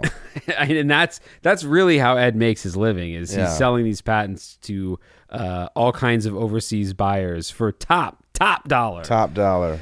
Still waiting on that money too. But again, I'm hoping I can use a time machine to go to the future where I've already been paid, but none of them have worked yet. So just because this paperwork exists doesn't mean that the machines actually got built or that they worked. But again, we are in another situation where there is some degree of truth to the claims that some of these targeted individuals are making. Now, are they making these claims because they maybe came across this research at some point in their employment by the U.S. government and became convinced that these weapons had been turned against them? That's possible. Have these weapons been built, and were they being tested on them? Again, not impossible. I think if someone's feeling something, I absolutely believe it's their right, and honestly, I would urge them, not on this podcast for legal reasons, but I'm saying, like, we don't urge anyone to do anything on this podcast. But I'm saying it's both your right and probably a responsibility to maybe look it up and go a couple more Quora answers deep. But if you're like, hey, every time I sit in a chair, my chest gets hot, my teeth fall out, and my one eye gets big, I think, it's totally fine to go put all those things into the internet and be like, does this happen to anyone else? And see where that goes. But also go to a doctor. Go to a doctor. But I'm saying is because, unfortunately, 10 years down the road, too often, I'm not saying people are being gang stalked, but too often you do have a thing that's been like, recent declassified information. Yeah, we actually did have a gun that makes your teeth fall out and one eye get big. And we weren't targeting anyone, but an intern left it on as we drove from one location to another. And so like 3 suburban towns had eyeballs get big. Yeah, these things can happen. So it's possible that these weapons exist, and it's possible that they've been used on everyday citizens. I can't discount it. Is it happening in conjecture with all these other forms of secretive and mysterious harassment on a regular and organized basis? That's where I started to have a lot more trouble with these claims. And to once again return to Karen's story, this is where things start to fall apart for me. She says she hears someone crawling between the floorboards at night, and that sound is always followed by heightened electrical currents that fill her apartment. She believes that the other residents in her apartment complex are government agents and involved in the conspiracy. Other neighbors, she claims, I guess not the person living directly next door to her who is a government contractor or whatever. But who's not living next door. He just has access to that apartment. Other neighbors, she claims, are, quote, just greedy slobs who want money, tickets to sporting events, and household upgrades in exchange for spying and enabling the torture of me. Oh my God. This realization was sickening. My neighbors had become accessories to my attempted murder. Wow, for tickets to Kinky Boots. Karen says the most extreme abuse happens when I'm alone. I get electrocuted with what I've come to realize Again, she uses a lot of phrases like, I figured out. I've come to realize. I went to Quora, and Yeah. now I've been all my suspicions have been confirmed. I'm in love with Trisha. We're getting married. Trisha doesn't know this yet. She will not respond to my dozens of emails. Trisha's then posting on Quora. Is anyone getting too many emails from someone who says they love them? Karen says, I get electrocuted with what I've come to realize are manipulated cable, phone, and electric lines. After repeatedly hearing static noise on her telephone landline, she says a technician told her that her line was, quote, testing constantly busy and appeared to have what Karen says is, quote, a recorder on it. She disconnected both her phone and computer line as a result. But, she says, they always find another way to reroute the burn. Apparently, they call it being boxed in. I learned that phrase when I went to an electrical supply store and the guy on duty told me his father worked for the CIA. What year was this? I mean, I forgot when Trisha... This article was published in 2021. I don't know exactly what year this was happening. I mean, you got a landline. She's going to Radio Shack. Like, how old is this person? I mean, I don't know. But this man whose father worked for the CIA told Karen, who's the last person you should have said this to, that she is being boxed in and burned by radio waves created from electromagnetic fields. And apparently this wire in my chest acts as an amplifier to the radio waves. There's not... There's a wire in her chest? There's no explanation of the wire in her chest. Okay, this just came up at this point. This came up at this point.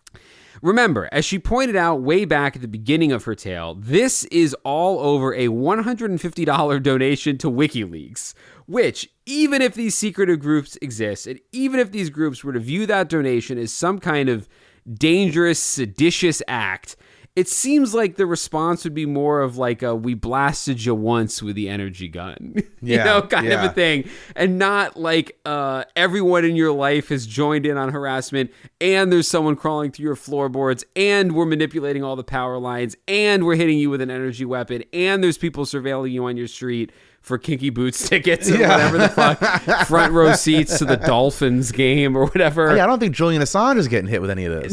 No, it's a lot. Over relatively nothing. I mean, don't get me wrong, $150, I've never donated $150 to anything. So good on her for having disposable income. It's true. But I would say, isn't it more likely that Karen is a woman who, as a supporter of WikiLeaks, was already primed to believe that the government hides secrets that need to be revealed and that those secrets might one day be turned against her. Yeah, maybe. And I'm not saying, again, not everyone who experiences gang stalking necessarily is a paranoid person or believes in these things. But in this particular case, I think somebody who's donating a significant amount to WikiLeaks is probably, there's probably they're into that. They're into that world. Yeah. They've probably called AM Coast to Coast 70 times prior before the WikiLeaks of it all. Not saying Karen, but I'm saying a Karen type before WikiLeaks is calling AM Coast to Coast to be like, I felt a bump in my chest. I'm pretty sure I was abducted. Yeah. It's either an alien tracker or a government tracker because one time I saw what was definitely a plane in the air. Right. Honestly, I think some of the best examples of what sounds like traditional gang stalking journal comes from corporations harassing and punishing people that they view as trouble. Oh, wow. A New York Times article published in 2020 detailed the hammer that eBay, of all places, fucking eBay. Oh, I'm not surprised at all. Every year they're ripping more fucking fees. They're raising the fees on eBay to the point where it's like, it doesn't make sense to sell. But have you ever heard of a website called e-commerce bites? No. Okay, so... I know e-commerce as a term. Yes. Well, two e-commerce bloggers, Ina and David Steiner, ran a website called E-commerce Bites, which is basically like, from what I understand, a trade publication for people whose business is selling things online. And they had some pretty serious critiques about eBay. And according to Wikipedia, members of eBay's executive leadership decided that this was too much and they wanted to do something about it. So in April 2019, eBay's chief communications officer, this guy Steve Weimer, sent then CEO Devin Wenig a post that this couple had posted on their e-commerce bites about how outsized the CEO's compensation was compared to typical employees. Yeah, you gotta fucking keep taking the fees from us to pay some piece of shit. And the CCO, the chief communications officer, in this email said, "We are going to crush this lady." And then a month later, the CEO texted Weimer, take her down. I love it. It's all written. That's nice. Yeah, these guys were not smart. Again, not criminal geniuses. But, you're rich enough. You just get away with shit. So you don't even think about having to cover your tracks. Someone else will cover it for you. So Steve Weimer took the concerns that the CEO had, or I guess the order to take her down, to the head of eBay's security division, a guy named Jim Baugh, whose team began harassing Ina and David Steiner at home and online. Weimer, the chief communications officer, texted Baugh, the head of security, that kill her tonight at 4. Signed my real name. These guys are idiots. Ina was a, quote, biased troll who needs to be burned down, in all caps, that he wanted to, quote, see ashes, and that Baugh should do whatever it takes. Okay, wow. So what I said is almost the same. Yeah, pretty much. Yeah. Signed John, real name. Yeah. The Steiners were harassed and threatened both online and physically in their home by deliveries of such things as a bloody pig mask, live cockroaches and spiders, a funeral wreath, and large orders of pizza, which honestly sounds like a perk. I mean, just getting pizzas. Not if they're like cash on delivery or something, true, and then true. you're Yeah, stuck yeah, with yeah. having to pay for all these pizzas. Now, are all these being done clandestine? Like, Yes. is it okay? Porno magazines with David Steiner, the husband's name on them, were sent to a neighbor's house to make the neighbors think that David Steiner was like a porno pervert. Sure. Employees of eBay flew from California to Boston to vandalize the Steiners' home, as well as stalk their personal vehicle. Plans were even made to break into the couple's garage and place a GPS tracker on their car. I mean, I'll tell you right now, there's nobody safe. If I caught one of these motherfuckers in my garage, I'd be in jail. Enough shit's going on in your life where you're like, this isn't just unfortunate. Like these people are being targeted. They would be on the TI thing. And even though they don't know it's eBay yet, I could totally see myself being like, I shot 4 people in my garage. I don't know. I think they're part of this bigger thing. Yeah. And then it's like me going to jail. Ed's exact words were, I hope they're part of a bigger thing. Yeah, I'm pretty sure that these fucking people sent me too many pizzas. Ultimately, 7 eBay employees pled guilty to charges involving criminal conspiracy, including 2 senior members of eBay's corporate team, and I'm pretty sure Jim Baugh. What's not being said here, I find as a more interesting story, is like who believed the Steiners and then took this fight to their doorstep, to eBay's doorstep, to then get convictions. Well, I mean, at some point, I think the Steiners must have had some. I mean, and that's one of the major differences between this case and a traditional gang stalking case is that there was at some point proof, there was some kind of evidence, there was obviously in the court case where all these quotes are coming from, there were emails, there were text exchanges. So once they got lawyers involved, once they got investigators involved, obviously this was happening. Also in 2019, just as another example, which I guess was the year of corporate gang stalking, Amazon faced scrutiny for conducting surveillance and harassing labor organizers, including hiring literal Pinkertons, which I didn't even know existed anymore. Yeah. The Pinkertons were hired to monitor workers' activities, and ultimately, in that case, internal documents revealed systematic efforts to track and disrupt union organizing efforts through coordinated actions by multiple agents. I remember that like it was yesterday, because that was also during that. It was really recent. Yeah, it was also that during that time period where everyone who worked at Amazon was like posting pictures like in the bathroom, how like behind the bathroom stalls were like all this like union busting language and like stoking fears of like you'll be in trouble if and I think Chris Smalls was the labor organizer who was leading a lot of that, and I think he had some reports of weird stuff. I mean, nothing too like physically threatening, not anything, eBay level. No, but that shit's crazy. I mean, this is unfortunately not unusual at all when it comes to labor efforts at large corporations. Oh, yeah, I'm not surprised. They are generally fucked with. No one was prosecuted in the Amazon case, but the harassment came to light in a documentable, verifiable way. And targeted individuals might say that's because these were just corporate hijinks as opposed to true, like, deep state gang stalking. Yeah, but who do you think runs the deep state? Corporations. True. I'd say, or at least that they do the bidding for, I imagine. I'd say all of this sounds like a much more measured and realistic response to an enemy. It's still way out of proportion, but it doesn't involve sci-fi weapons and turning all of your neighbors against you for untold millions of dollars. This is a much more specific retaliation to a much more immediate, definable offense. Sending bullshit through the mail makes a lot more sense than organizing 30 individual cars to drive in tandem and control which exits you're allowed to take on the highway, and then follow you home and make noises in your walls and never leave a trace. Because we also spent all this money to rent out every apartment in your building. Yeah.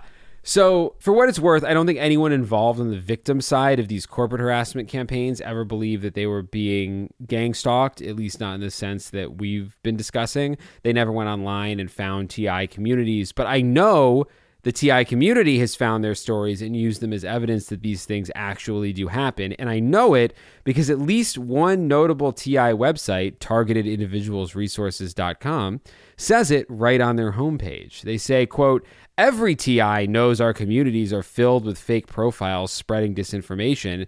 In fact, many TIs claim there seem to be more numerous fake profiles than genuine profiles." Fake meaning like people who are there who obviously work for corporations or obviously work for the government yeah. that's perpetrating these. Even some TI, quote, leaderships, like group moderators, for instance, frequently display shady behavior. So anyone investigating the subject should not immediately take anything at face value and never trust his or her research to a single source, which might be a plant. And then the relevant part, nevertheless, we consider there is more than enough evidence from reputable sources to indicate that many of the elements TIs speculate as being part of the process or are at least plausible or likely true. And so explain that to me. What they're saying is they're not directly quoting the eBay case and the Amazon case, but they're saying if you go look in the news, you can find stories that are saying that what you are experiencing has been experienced by others. Sure. The difference is targeted towards journalists, targeted towards other companies, targeted towards people who have skin in the game versus someone who's maybe in a TI community who I live in Denver, Colorado, and HOA issues. Yeah, exactly. And so they're pointing to look, and it's like, well, that person's a member of the military, and that person is a journalist, and that person is on a board, and so they're not exactly at the same levels, maybe. And again, even in that context, they're choosing their words very carefully. They're saying, we consider there's more than enough evidence from reputable sources to indicate that many of the elements TIs speculate as being part of the process are at least plausible or likely true. I mean, I think if you run the most reputable TI website, you've probably dealt with litigation for slander and libel at some point. So yeah, you probably choose your words. You just realized your business needed to hire someone yesterday. How can you find amazing candidates fast? Easy. Just use Indeed. Stop struggling to get your job post seen on other job sites. With Indeed sponsored jobs, your post jumps to the top of the page for your relevant candidates, so you can reach the people you want faster. According to Indeed data, sponsored jobs posted directly on Indeed have 45% more applications than non-sponsored jobs. Don't wait any longer. Speed up your hiring right now with Indeed. And listeners of this show will get a $75 sponsored job credit to get your jobs more visibility at Indeed.com/kidsandfamily. Just go to Indeed.com/kidsandfamily right now and support our show by saying you heard about Indeed on this podcast. Terms and conditions apply. Hiring? Indeed is all you need. And it's that kind of cherry-picked proof of events that TIs believe are befalling them that makes dipping your toes into these communities so difficult and dangerous. I don't think they're necessarily consciously predatory, but they are absolutely tailoring reality to what fits their narrative. If you think that you are being followed or seeing patterns in the people walking outside your place, or that you're getting threatening messages from anonymous sources, I am begging you, do not go on the internet and look for people to help explain what's happening to you. Especially not the website that Chris named by its full domain. Do not go there. I put it in the show links because I have to, so that my research is documented, but do not click that one. Because if you are starting to think these things and you go online to look for help, you will find people with lots of explanations that will start to chip away at your subjective experience of reality. So instead, I would look for any evidence that might break the pattern of concern that you have. Like, it's really easy to focus on the things that seem to be adding up and ignore all the evidence that doesn't fit the conclusion that you've already drawn, which is Confirmation bias. Confirmation bias. So if you think I'm being stalked, then every car that sits a little too long outside your place is proof that you're being stalked. My writing partner, Jen, I won't tell the whole story because it's a super long story, but it's super interesting to me. She actually experienced something that I think is like a great example of confirmation bias. And also, should we have her on? Her problem for a different thing? It's not that exciting. Oh. But also I think... Please go on with this admittedly boring story. No, it's not boring. It's just, I don't think it's worth having her on for. But long story short, she, through the college that she's an alma mater of, had organized a meeting with an executive at a large production company. So she went in and was waiting in the lobby, and the guy comes down and goes, "Jen?" And she's like, "Hey, nice to meet you." And this guy takes her through this company and takes her into the animation wing, which we don't do any animation. And he's showing her all these artists and like the characters that they're drawing and developing. And Jen was in her mind, she's like, we were supposed to be having a meeting about like development and stuff, but none of this is all, I'm not an animator, but it's all interesting. So whatever. She spent like 4 hours with this guy. And then eventually, you know, I forget exactly what it was, but something happened where she was like, there's something is weird here. My name is Jen, my last name. The guy's like, "Oh, I'm looking for Jen Wang." Or Literally. whatever. Yes. Wow. Yeah. There were two Jens at the same time, and the other Jen was late. And so this guy came down and just said, "Jen?" And of course, you don't know because it got organized through her college. So Yeah, she you was don't like, know the person This is the personally. guy. And I always think of that story when I think of confirmation bias. She was also probably being a little too polite to not after like an hour be like, I don't animate. But now, does this make your Jen 4 hours late to her meeting? Yes. And did the other Jen go to her meeting? Yes. For real? That's how they figured all this out, because the person she was supposed to meet with ultimately Took the other Jen. took the other Jen, and then they figured it out very quickly because the other Jen was like, what the fuck's going on? And then that person she was supposed to be meeting with kept emailing my Jen to be like, hey, sorry, there's been some confusion. But she didn't figure that out until after she got home and checked her email and everything. Yeah, also, when you're in like a meeting situation, you don't want to like be rude and take your phone out and look at your texts. And Yeah, stuff. so it eventually got worked out. She eventually had the meeting. I have heard from people that people still talk about that story to this day at this company of the day that the Jens switched. Yeah, I do love too that you would figure it out real quick in a development meeting because their job doesn't mean anything. And so you pretty quickly, if you're not a writer trying to pitch something and they're not trying to give ideas to writers, you'd be like, oh, okay, so again, no thank you to the water. Right. But like for animation, it's like, I have a lot of cool things to show you and we're creating things and there are artists who have blah, blah, blah. Yeah. And it's like, that's a real department, creating things and dealing with clients and dealing with deadlines, where like a creative executive meeting is, so maybe you want to do the Jenga movie For free? for free. Yeah. So anyway, all this to say, coincidences happen. Confirmation bias is real. Once you believe that you're in the situation, your brain will keep filling. You'll go, oh, okay, that must be why. And that's what happened. I mean, this isn't the same at all, but I'm sure there's overlap in the psychology, but just the idea that if you set up a line that people will get into it, that like, even if they don't know what it's for. Yeah. Oh, I've gotten at least one line that I didn't know what it was for. I just saw a line coming out of a store and I was like, is it like, Oh, what's this happened to going me on? at a comic convention. I had to go to the like professional badge pickup booth, which is like 4 or 5 lanes that are just for people who are picking up professional badges, which is separate than like the average person has to go to purchase tickets. And cosplayers, which people don't know, they're people who dress up like anime and comic book characters and stuff.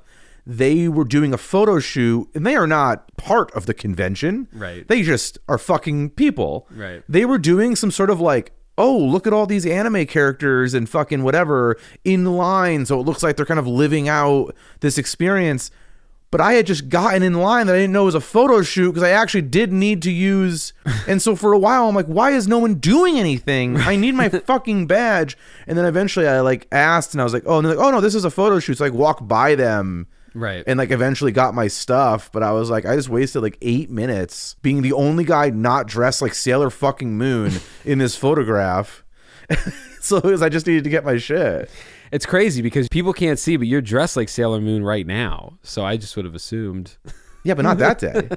My Sailor Jupiter outfit was in the fucking wash, dude. All this to say, don't fall victim to confirmation bias. Don't only look at the pieces that tell you that what you think is happening is happening. Look at the pieces that break that pattern. I think another way to analyze concerns is to look at it from the perspective of whether or not your hypothesis about what's happening to you is falsifiable. So if it's not falsifiable, for example, you find yourself saying, well, even if I tried to prove it wasn't real, the gang stalking is designed to make that impossible, then you may want to make like Third Eye Blind and step back from that ledge, my friend. Oh my God. Because you're going to a real dark, dangerous place.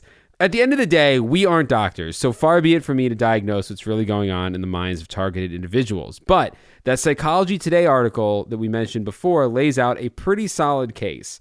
They tell us that in 2015, doctors Lorraine Sheridan and David James conducted an analysis of 128 responses to a survey about stalking that concluded that 100% of cases involving gang stalking by multiple coordinated individuals reflected paranoid delusions.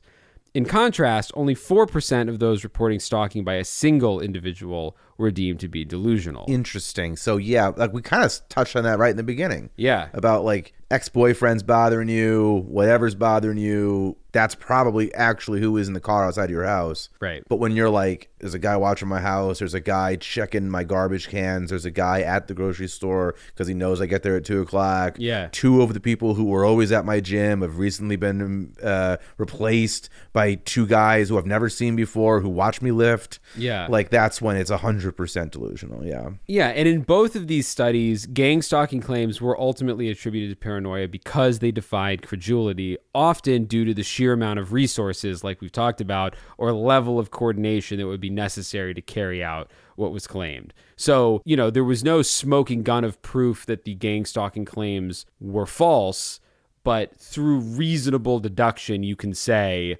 there's no way that a conspiracy of this size is being leveled against you, average Joe. And this was not research done at the CIA big government department. Yeah. No. This wasn't at like, we're not the CIA, don't worry, LLC. Right. No, exactly. I mean, who knows? I didn't look up where these doctors went to school or who else they've worked for. Langley. They went to school at Langley. Yeah, I'm sure you could find Langley, Virginia. Yeah. I'm sure you could find questionable things in their background, but the delusions and the paranoia that they concluded were driving these claims are defined in psychiatry as fixed false beliefs, with paranoid delusions specifically representing a classic version of delusions in which one believes they're being followed, harassed, or otherwise persecuted.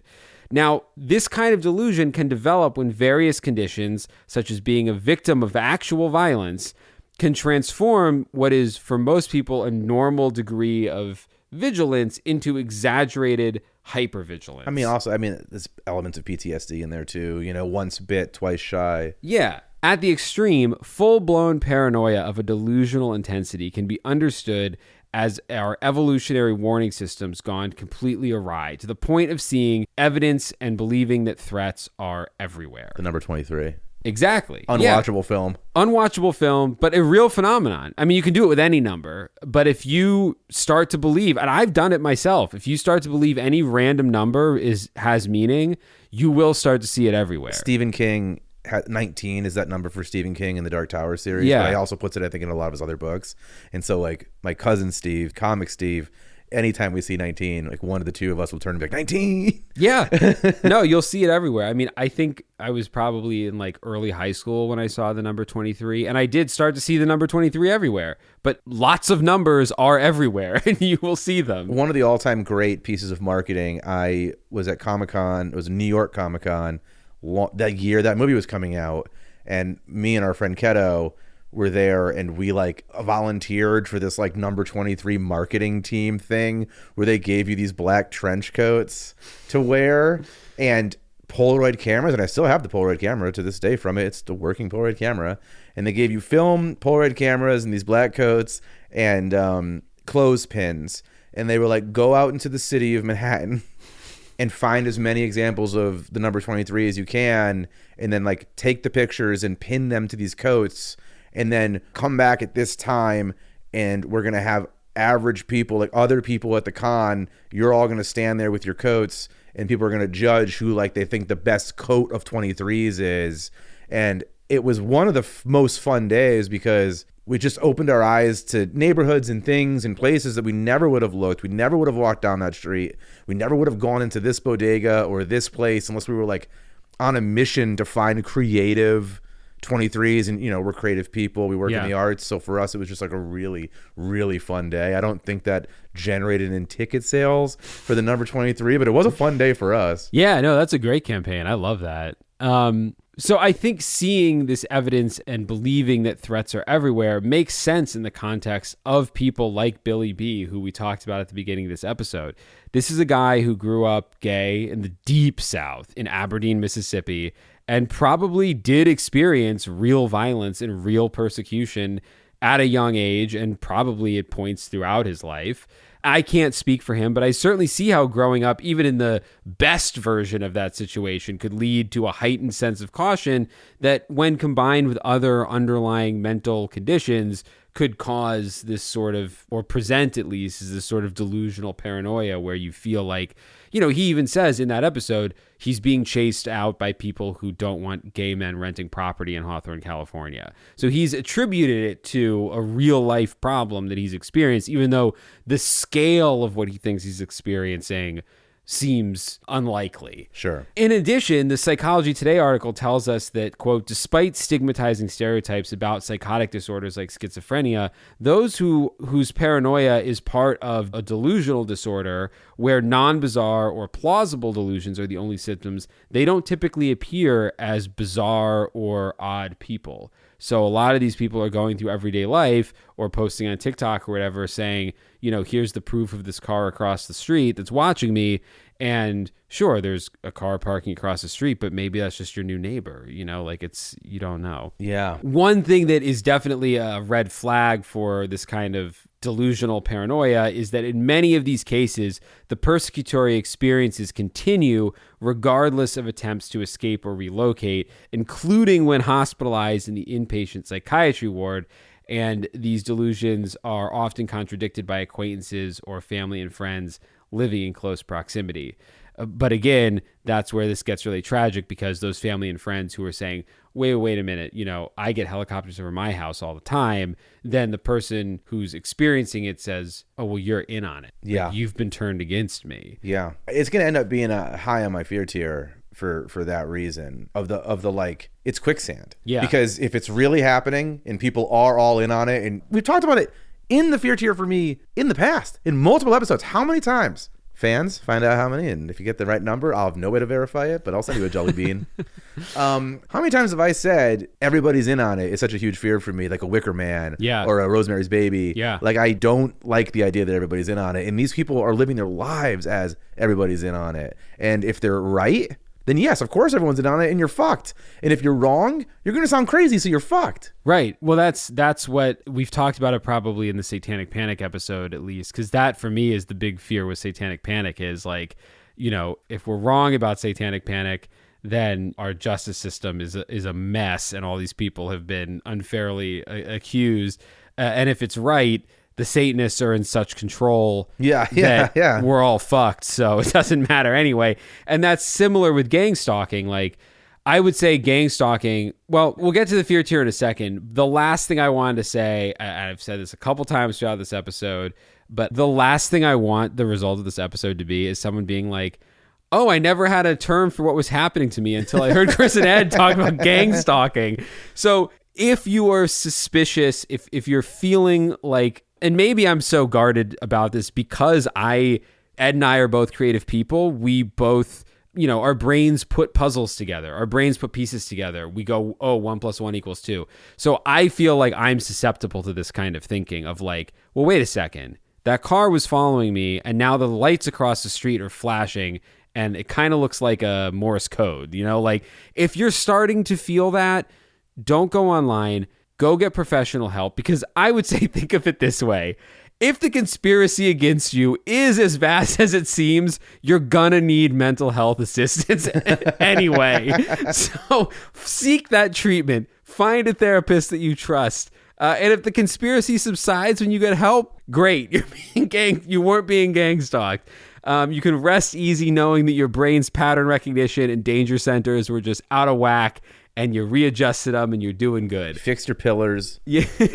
And if you get that help and your psychiatrist or your therapist agrees that you are being stalked by an unknown presence, then you're fucked. I don't know. Yeah, I know. It just sucks. good luck. It's not a great look. But anyway, let's get into the fear tier of it. So Ed, you were just saying that this would place pretty high on the fear tier. Super high. Super duper high. So nobody fucking try this shit. Because you also know that I will shoot people delivering pizzas at my house. We have enough fans that they could feasibly gang stalk us. Just gang stalk us with money.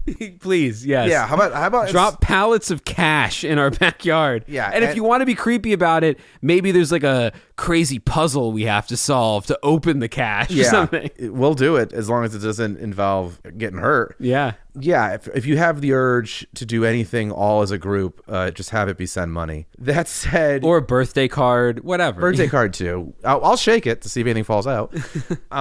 The super high. Super fucking high. I don't like it. I as you know, I have this fear of everyone being in on it.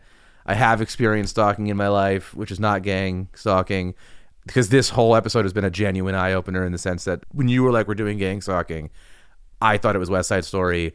I thought it was the urban legend of like someone you flash your high beam to someone with their lights off and now like a gang's gonna kill you. Yeah. I thought it was that. I had no idea it was this like fucking Operation Pandora's Box type shit. Mm-hmm.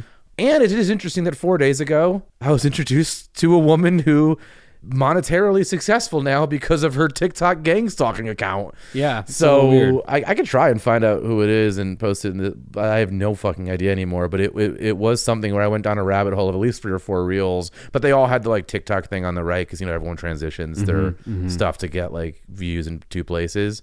But yeah, I would say it's high just because I'm always suspicious of being the last one to find something out, especially if it's about being Truman Showed. Mm-hmm. Yeah, you would be. Also, we'll talk about it maybe in the Bad Trip episode, but do you remember the movie Conspiracy Theory with Mel Gibson? Yes. I was way too high watching that movie one night, and the scene, do you remember the movie at all? I remember Patrick Stewart's the bad guy in it. Yeah, I think he is. But I feel like it never made much sense. No, the movie, I wouldn't remember. The way I was fucked up, nothing made sense. But there's like they like torture him in a scene and like hold his eyes open and some like splash with water. And, and I was not in a place to handle that when that scene happened. And I will be talking about this in a Bad Trip episode, so I'll stop there. But yeah, that's but that movie is the same thing. It's like a guy, he's got a bunch of copies of Catcher in the Rye. He is someone who believes he's a targeted individual. I actually might watch that tonight just to make sure what I'm saying isn't wrong. But I want to say, and he thinks that like, what's her name? Fucking Pretty Woman. Julia Roberts can like help him, or he's obsessed with her. Yeah, he's a taxi driver and she gets in the taxi and he's spouting conspiracy theories. Yeah, but that's basically, maybe I just remember the trailer for this movie. Maybe I never saw this movie. I don't. Well, this would be the first time revisiting it since the Bad Trip of it all. So I'll check it out. But that was one of the nights I needed October Sky to bring me down, which we'll talk about in the Bad Trip episode.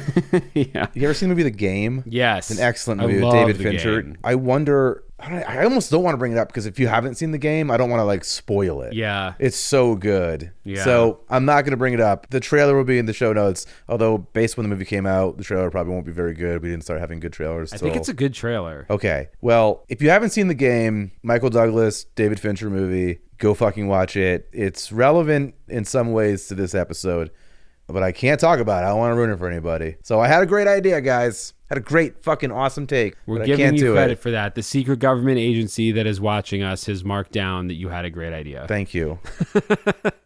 So let's put a number on it. Oh shit. Yeah, 9. Wow. Okay. 9 if I start to slip. Yeah. If I start to feel this thing's happening, that thing's happening. Yeah. If I start putting the creative brain puzzle pieces together to create a narrative of things I'm seeing, or like deja vus that aren't just a change in the Matrix. Yeah. I could see myself going to a 9 real fast. Just because there's no way out. It's fucking quicksand. Like, once it's going, you're either right and you're fucked, or you're wrong and you're put in a fucking padded room. Yeah, I would agree. I would place it a little lower for me, maybe an 8 or a 7, because I like to think that I could pump the brakes if I start to notice it. But that's the key. You just can't get to the point where you saying that it's not falsifiable, and you can't get to the point where you are only collecting the evidence that points to the conclusion that you are afraid might be the truth, or that you are convinced is the truth. Okay, well, in that case, I'm going to lower mine to an 8 as well, because I famously or infamously, I'm not a social media user. That helps. I don't doom scroll. I don't go on Twitter. I have a private Instagram account that the only people involved in that are people I know personally. That I don't let any people who follow me onto my personal Instagram account. And as you know, I go on Facebook pretty infrequently, and it's just for show purposes. Mm-hmm. And so I think one way you're going to ratchet it up from a 6 to a 9 to a 10 is going to find those like-minded communities that will confirm these biases, or whatever the verb of that is. I'm not ever in those places. No, nor should you be. And I also think the Psychology Today article doesn't really get into it that much, but I also think that there is a certain level of ego or grandeur that I think part of the reason I think I would never fall into this is because there's nothing I could do that I think would result in this level of attention. That's really funny. Focused on, you know what I mean? There's even a fairly large scale thing that I could do. I can't imagine that the apparatus of the secret government underworld would get turned to focus on me. Little old me is the only thing keeping you alive at this point. It's just the idea that you think so little of yourself. That anyone would go through the trouble. I'm so insignificant. There is nothing worth doing that. Save it for the other divorcees, I guess. Yeah. I'm fine. There's no message I can spread. There's no belief that I have that's going to concern anybody. That's crazy. That was actually your online dating profile description when Anna entered your life. So yeah, I'm nobody. I'm nothing. I'm trash. And she was looking for that. That worked out great. It worked out great. And I'll make sure to teach my child the same thing. Yeah. You are nothing. None of those black SUVs are for you. None of these helicopters are for you. That is Kardashians only. Yeah. Anyway, no. But I do think there's a level there. That's got to be a part of it. Like, because if you don't have that level of belief that you are important in a macro way, I think it's hard to believe that even the woman that you saw on TikTok, it's like on some level she believes that she's worth that level. It's a fucking narcissist. That's the word I'm You're looking for. You're a TikTok star. Yeah, exactly. You're already narcissistic. You have to believe, well, this has to do something to do with me. If I saw the same car parked outside my place for a week, I would be like, Jesus, one of my neighbors is a fucking criminal. Maybe, you know, like I certainly wouldn't turn the camera on myself to be like, well, what did I do? Why are they looking at me? Yeah, so crazy. Anyway, but yeah, so that's it for gang stalking. Again, if you think you're being gang stalked, get help. Don't go on the internet. Oh, so I said, I'm at like a 7. I'll put it at a 7. Ed, you wanted to put it at I've downgraded to an 8. To an 8. Okay, there we go. 7, 8 on the fear tier. Gang stalking. That's the show, everybody. I hope you enjoyed listening this week. We're going to be back on regularly scheduled episodes, which may now be every other week because baby's on the way. But we will keep you abreast of all of that as we move forward.